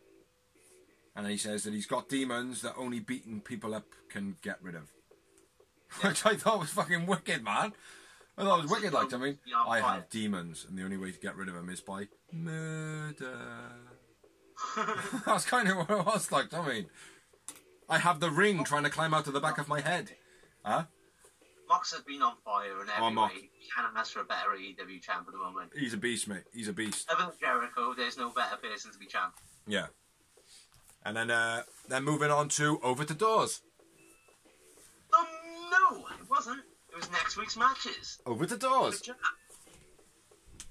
Matt Hardy versus Sammy Guevara. Sammy Guevara can pick which version of Matt Hardy he would like to face next week. No, that's very cool. I didn't know that. Brody Lee and Colt Cabana, which was what was in that envelope, the contract earlier on we spoke of, signed the match for Brody Lee and Colt Cabana versus Joey Janela and Sonny Kiss. This will be the first time Brody Lee is in a tag match, and it's going to be the first time he's going to be teaming with or being associated with anybody who isn't actually in that body yet. Then we've got, I don't know how they're going to do this with like social distancing and whatnot, but a lumberjack match, which is essentially a load of wrestlers around the ring, and if you try to leave the ring, they're supposed to throw you back in the ring. They tend to beat you up. And it's Luchasaurus versus Wardlow in a lumberjack match. Then we have the Natural Nightmares with Brandy versus FTR in a tag team match. Then we've got John Moxley in action with Taz on commentary. And then they announced a few matches for Fyter Fest, which we already know, but I'll announce them anyway. Fyter Fest TNT title, Cody versus Jake Hager, sorry. Shida versus Penelope Ford for the women's title, which was announced that night. And John Moxley versus Brian Cage for the AEW World Heavyweight title.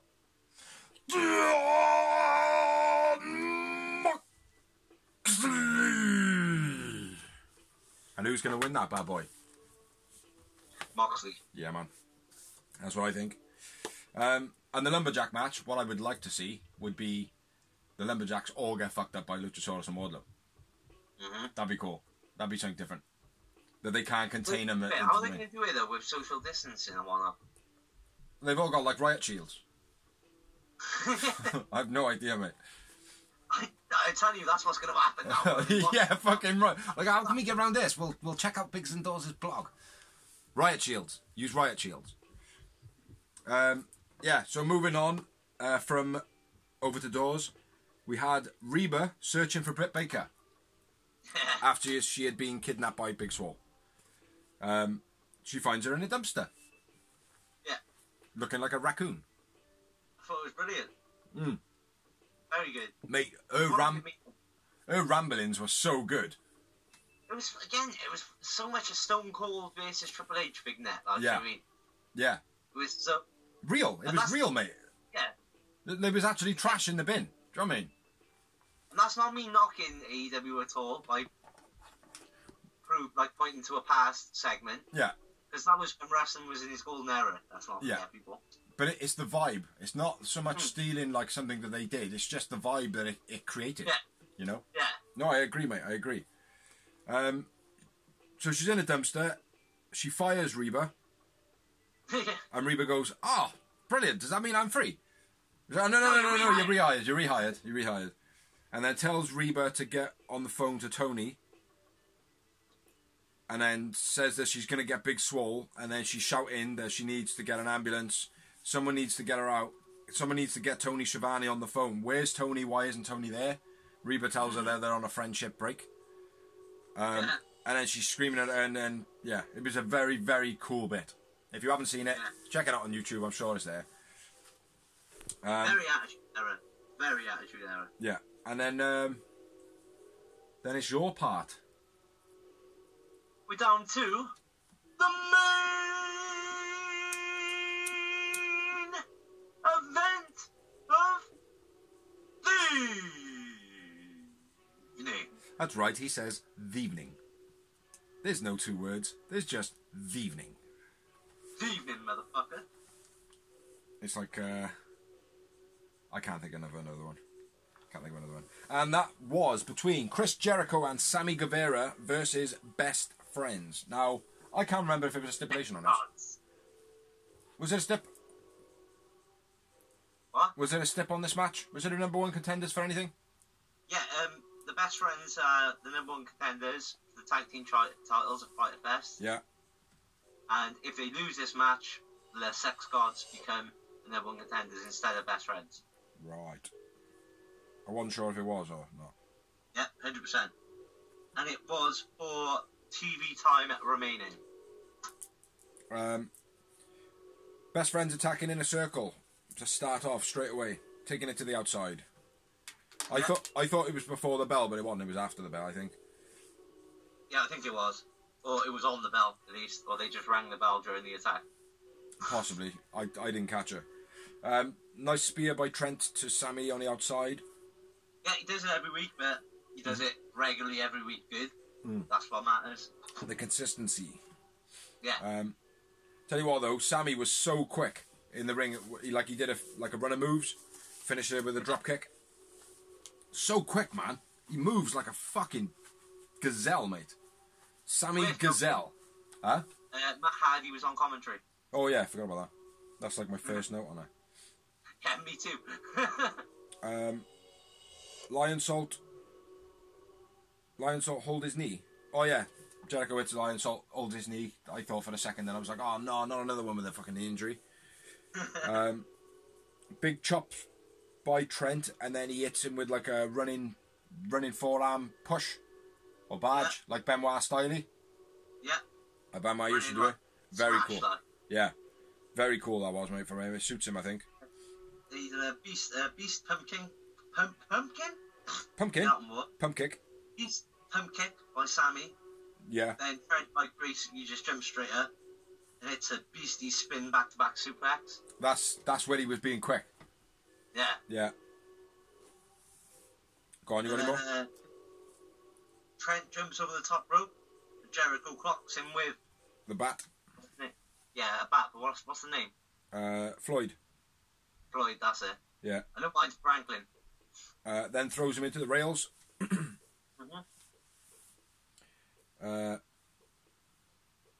High suplex by Trent to Sammy was a beast as well. What was that, bro? I said the high suplex by Trent to Sammy was a beast. Yeah. That was just before Jericho hit him with a bat. And then back-to-back suplex by Jericho, beast. Trent swinging up onto the turnbuckle was fast as fuck as well. What's that? Trent jumping up onto the turnbuckle was quick as fuck as well. Swinging up onto the turnbuckle. No, when he was thrown into the corner and he like rotated himself over. Yeah. Yeah, did that fucking, sold out really well. Smooth like a criminal. Heavy double shoulder block by the Inner Circle, or Jericho and Sammy. Yeah. Double stomp to Sammy by Trent, very nice. Jericho, nice old school move where he hangs him on the top rope, front suplex, and just fucking throws him onto it. I love that move. Yeah. Nice float over body slam by Chucky. Then a powerbomb to Sammy. He does that nice as well. It's almost like he kind of got him in a suplex, but he's like, his arms are out, like, and he's just going, just like, just waving him around, like. That's what it felt like. Yeah, nice powerbomb as well. Eat defeat to Half Nelson by Best Friends. The Half Nelson suplex. Yeah, very nice. That is sweet. Like they do all their moves. They do amazing. Their main moves, like the spear. They transition well. Trent, I always know. Normally, I haven't noted it this week, but he normally does that Tony DDT off the top rope. Amazing every time. Yeah. Everything they're doing is sweet as a nut. Like, he did get one in early on in the match, but then he went for another one. They got blocked. Oh, they're awesome, mate. They're awesome. Awesome counter by Jericho. I've got it next. Sit out powerbomb by Chucky T. And then Tornado DDT countered into the Boston Crab. Yeah. Not Walls of Jericho. The Boston Crab. Yeah, I agree. Yeah, it was very cool, that was, mate. Very unique, like. Yeah. And then Sammy flies over the top rope out of fucking nowhere. I didn't even see him, mate. He just flung across my screen. It was like a fly flew across my TV, like. Yeah. What did he do? Bam. Oh, is that when he kicked Trent? Yeah. When Trent Sammy was out doing over the top rope onto Chuck T. And then he boots Trent in the head. Yeah. Yeah, that was cool. And then Best Friends hit the superplex, which is Trent on top of Chucky T, and then they do a suplex off the top rope.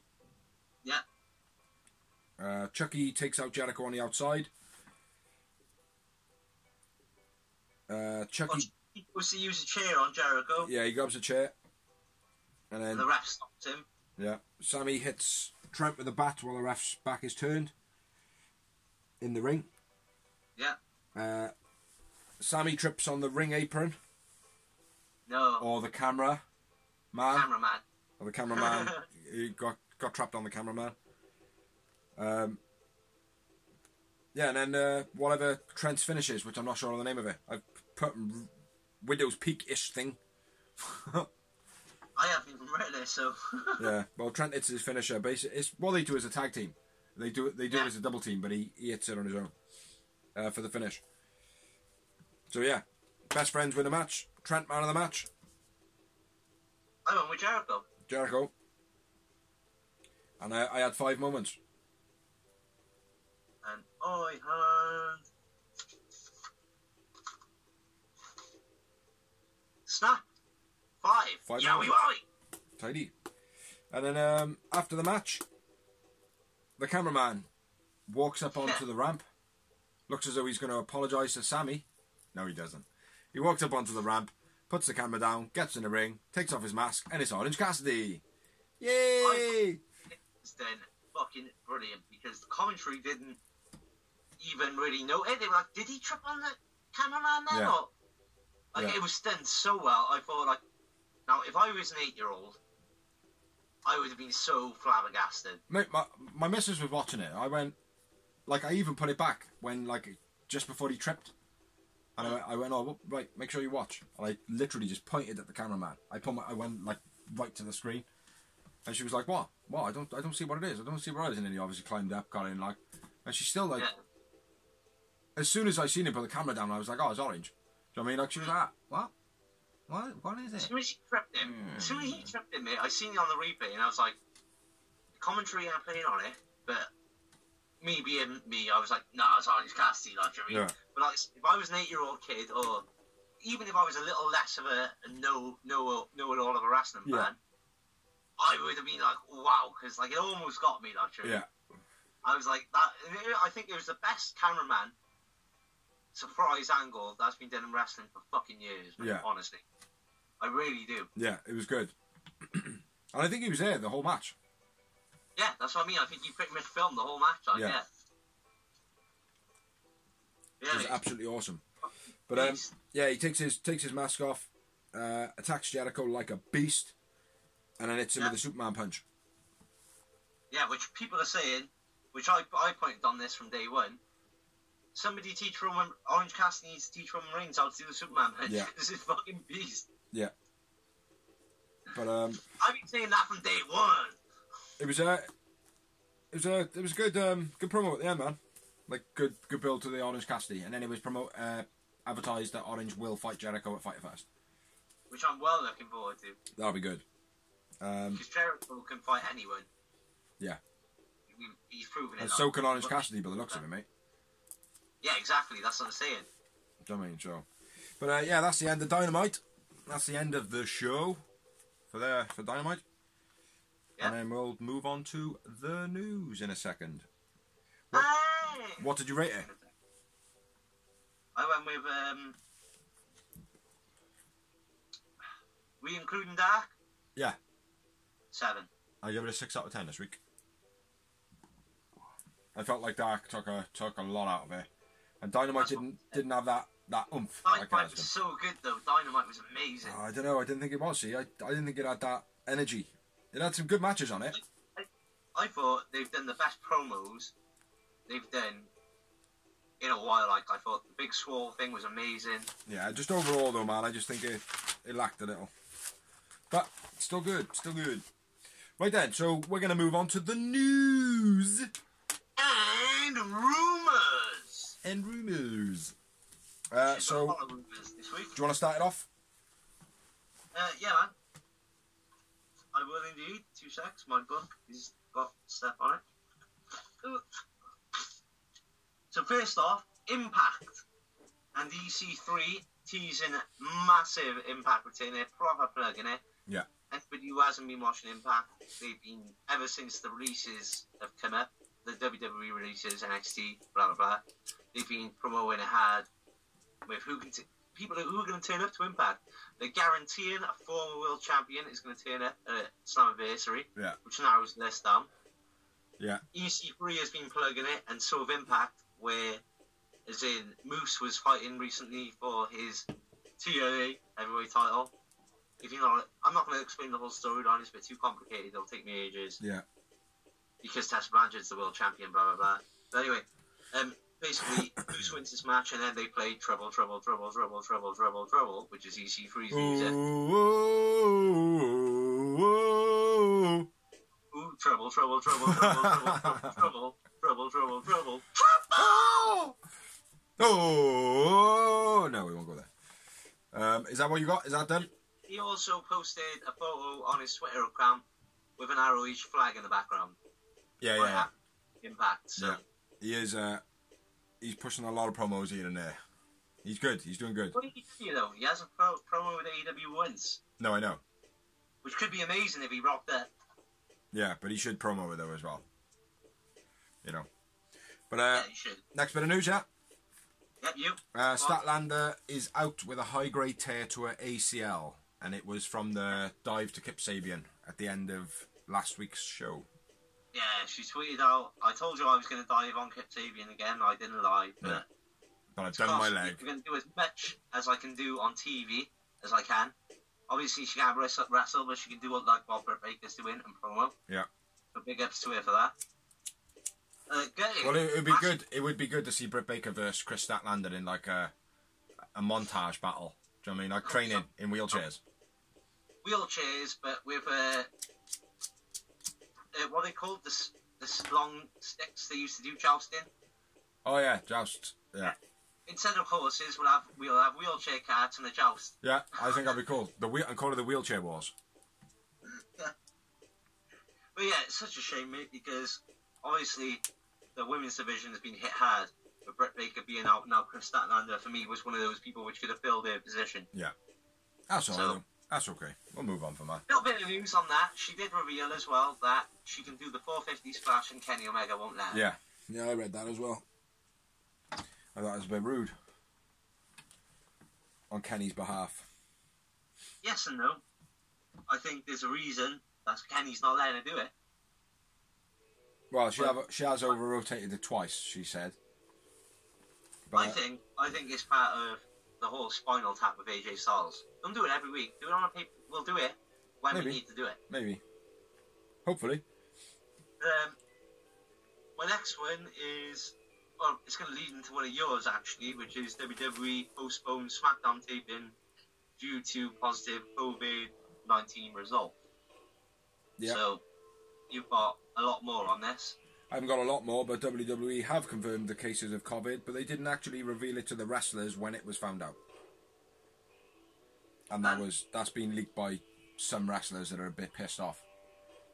Kevin Owens, on that note, is one of my notes I'm going to cross off now. Kevin Owens, after finding this out, refused to go to Raw.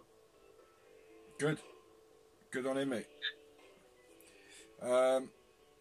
AJ Styles' move to SmackDown was due to him blaming Paul Heyman for the OC being fired. Yeah. He didn't want anything to do with Paul Heyman. Yeah, apparently, yeah. Yeah, he felt like he could have done more. Felt like he didn't try and save the OC at all. Yeah. So, and Dolph Ziggler was also part of the trade, apparently. Yeah, he went from AJ Styles went from SmackDown to Raw. It's just been revealed today that Dolph Ziggler is going from SmackDown to Raw. Who cares? Fuck Vince. Next bit of news. Former WWE talent that is out of contract now, but was in the contract during the Saudi Arabia issue, reveals that what happened, what a lot of the stars said, where they were held at gunpoint and they were basically kept hostage, is true. Mm-hmm. Everything WWE said after that is bullshit. Yeah. Yeah, I would imagine that's the case. And they've all been made to sign shut up clauses. Yeah, he said that as well. Yeah. New Japan. Who this is, but he's been released and he performed there, so... Who is it? You could probably... Who is it? I don't know, I haven't researched it, bro. You could probably work it out, like, because only a certain amount of talent have been released and only a certain amount of talent have performed in Saudi Arabia, so... Okay, then I'll ask it in a better way. Who is it? Well, I don't know. Like off the top of my head, I would say Zack Ryder. Like I don't really pay attention to the Saudi Arabia shows. They don't play in my. Like I watch them because they're on, but they're not really like. I watched the first one, mate. Didn't enjoy it at all, and I haven't watched another one since. I actually haven't watched another Raw or SmackDown either since. I don't think. Next bit of news: New Japan Pro Wrestling secretly filmed in Los Angeles, making a show called Lions Break Collision. I don't know what that means. Whether it's going to be something released in America, or if they're going to take it back home to Japan, or whether they come over there to film. I don't know. Okay. Evolve taking a hiatus, which is a wrestling promotion which has been an independent wrestling promotion which has produced a lot of big stars. What's it called? They've been working Evolve. Oh, Evolve. Okay, yeah. Yeah, they've been working with WWE since 2015. Yeah. They're in financial difficulty, and they have been for a while. The biggest thing which has put them out, which is a lot of independent companies, the fact that WrestleMania couldn't happen. Yeah. Because when WrestleMania happens, basically what happens is all the independent shows book their shows around that weekend and have like a talent like, I don't know, Jake the Snake, for example, when he wasn't in the contract, or a legend come up. Yeah. And they can sell tickets and people are into it and they make a lot of money with that. And you know it as well, when WWE or TNA came to the UK, all of a sudden, these independent shows would pop up in my steg and whatever. We got Billy Kidman with us. We got Jerry Lynn with us. Whoever it be, like, I mean, we got Taz with us. Eugene! We got Spike Dudley. Whoever it be, but people capitalise on it, and that's a big thing which has affected the company. They're taking a hiatus, but there's also a lot of rumour going around. Obviously, with WWE being affiliated with them since 2015, a lot of rumours going around that WWE are actually going to buy them. And they take Ivory. I was going to say that. I heard the rumour about WWE buying them out. Which is a good thing, I think. If they're going out of business, then I think it's a good thing. Yeah. Because if they're going to die anyway, then why not? AEW are creating an official fan rulebook. Yeah. Stating basically how the refs rule the matches, what will happen in certain situations like four-way tag matches and things like that, how do you deal with disqualifications and things like that. But it'll all be in the official fan rule book, which is being written by Aubrey Edwards and the other referees, but Aubrey's taking head on it. Side note, Jericho's idea. Tony Khan's, actually. Well, it might have been, actually, I take that back, it might have been Jericho's idea, but Tony Khan certainly, when he did one of the after show interviews when he speaks to all the media and all that, he said, "Oh well, yeah, we would like to have a rule book and blah blah blah blah," and he just kind of nonchalantly said it. Don't know whether that was Jericho's idea or not, but what's your next bit? Edge is out. He just had surgery on his tricep and he's out for 4 to 8 months. Nice. This match with did you watch the match, by the way? No, because it wasn't. It was a real good match, bro. Yeah, not as good as AJ Styles vs Daniel Bryan, though. Maybe. That's just me being an AJ Styles and Daniel Bryan fan, though. It was a sick match, mate. It was an awesome match, I was. It's fucking brilliant. I was just laughing because the memes were, it's real unfortunate for WWE. They booked the greatest match of all time, and then the day before they put that on. Yeah. The guy who was shot last year outside the Performance Centre, which his name was Armando Alejandro Montalvo, for spreading... Never mention his name again because he's a cunt. For spreading poo on the Performance Centre, got into an argument with Lacey Evans and Dana Brooke, and then he called out Triple H saying, "You know it makes sense to hire me. I am like the number one thing." Like, so clearly the guy might have some mental issues. Yeah, he's definitely mentally ill. He's been like, this isn't that there was only 2 incidents. There's been multiple incidents I've read about. Because he was locked up for a while. Yeah. They're all to do with the WWE pretty much. There's 1 or 2 with another celebrity. I can't remember who it was. Yeah. Like a singer, like Britney Spears or someone. Not Britney Spears, but just an example. But yeah, he's just a fucking dickhead. My life is best. Next bit of news.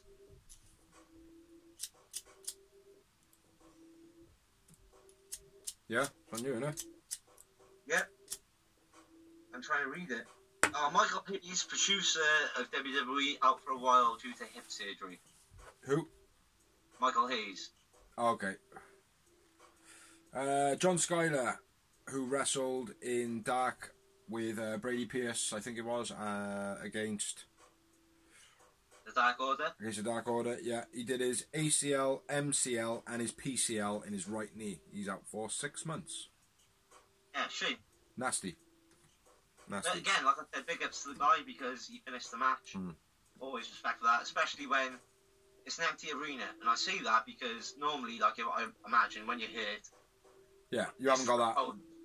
Yeah. Makes you go, ah! Yeah. Like, I mean, the adrenaline is off the crowd, right? Yeah. So big ups to him for that because Massive props. Massive props. Yeah, I couldn't imagine doing it without the crowd. Like, that's quite mad, like. Yeah. But anyway, moving on. Vince McMahon thinks that Angel Garza, you know Angel Garza from Impact, is the new Eddie Guerrero. Yeah, and they're saying the same about Sammy and AG at AEW. Yeah. You know. Yeah, he's good. And I think even me and you said, he's got an Eddie Guerrero about him. Yeah. You know, cheeky little Mexican. Ricky Starks and Abaddon have both been signed to AEW officially. Which I've seen a lot of people calling for Abaddon ever since she made her debut because of her gimmick. Yeah. I mean, her first match, she did impress because she had obviously had a... she fought Cheetah. Yeah, and she had a decent match with Sheeta. It wasn't just a squash match, like, it was a good match, and Sheeta sold it well. And it probably helped that she flicked blood all up her eyes. Yeah. Have you seen her without all that as well? No, I don't think so. Oh, it's on the AEW pages, bro. Check them out. She looks a bit like Susie. Oh, is it? Yeah. Nice. Yeah, I got one bit of news then, which is the big news, which I don't want to go too in-depth in. Yeah, so let me finish off all mine then. Maybe if we do a 10-minute talk one point. WWE officials and fans are happy with the Street Profits unplanned segment on Raw. Basically, you know where all the screens are up and all that? Yeah. Yeah, they went behind them and just danced with everyone and high-fived everyone.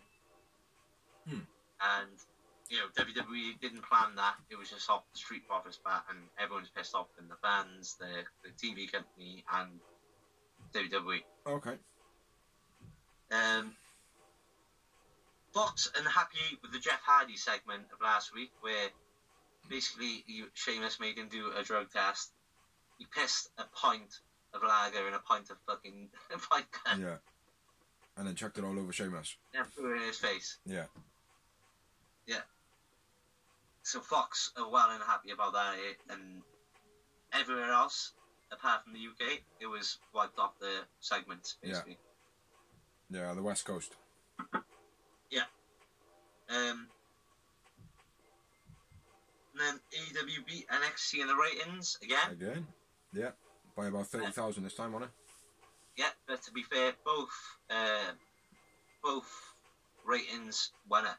Yeah, they were around about 700,000 mark this week. Yeah, which last week they were in the 600,000. Yeah, it was bad last week. Yeah, what else you got? I'm with you now, bro. Well, okay then. The big news this week is the first I heard of it, so I'll go off from there. Yeah. David Starr has been blacklisted by wrestling due to sexual assault allegations. Then, overnight, which for us overnight, for them over there in America, where wrestling is the bigger thing, it's been over the last... Throughout the day.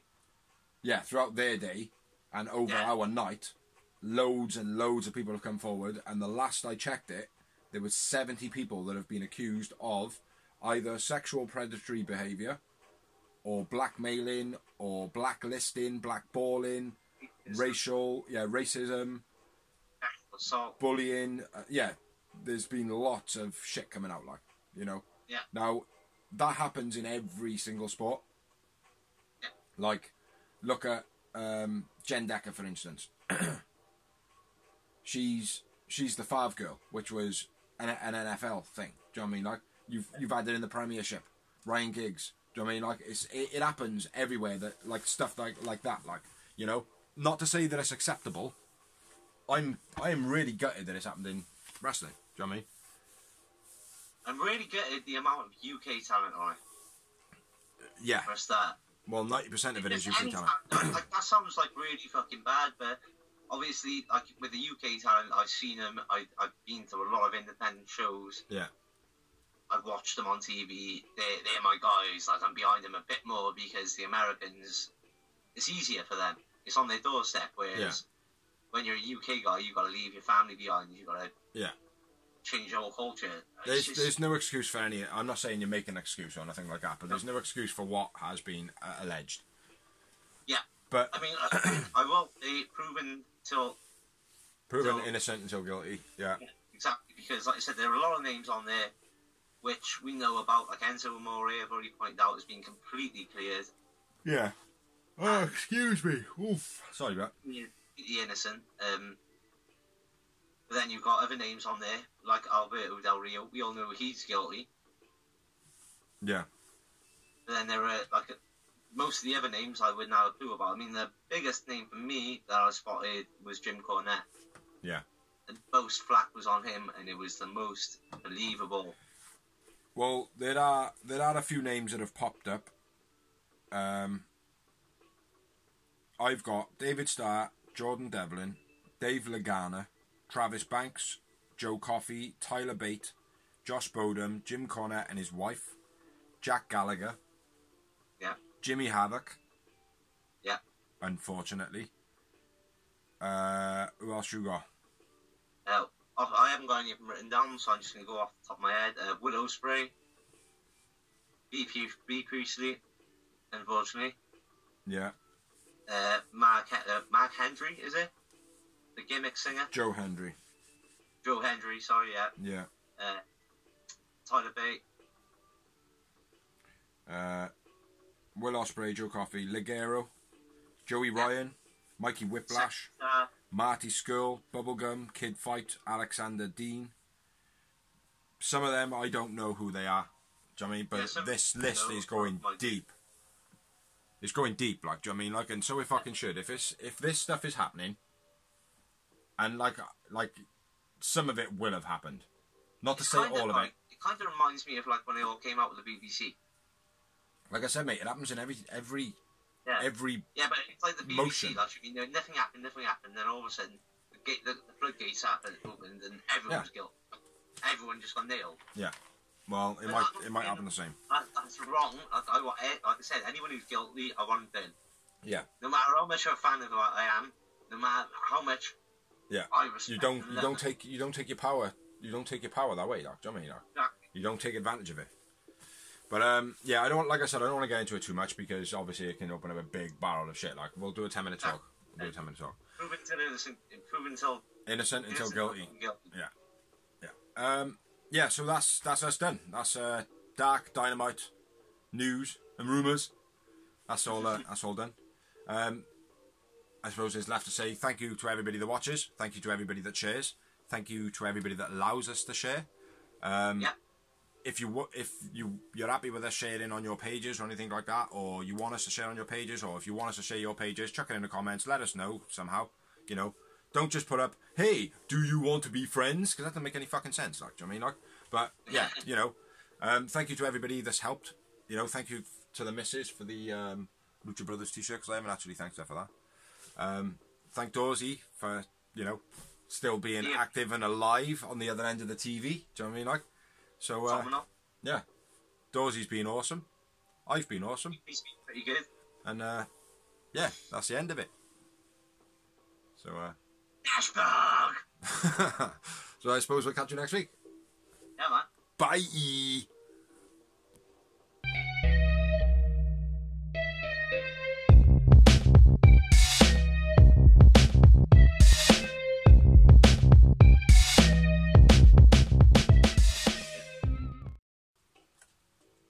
Pack the bastard.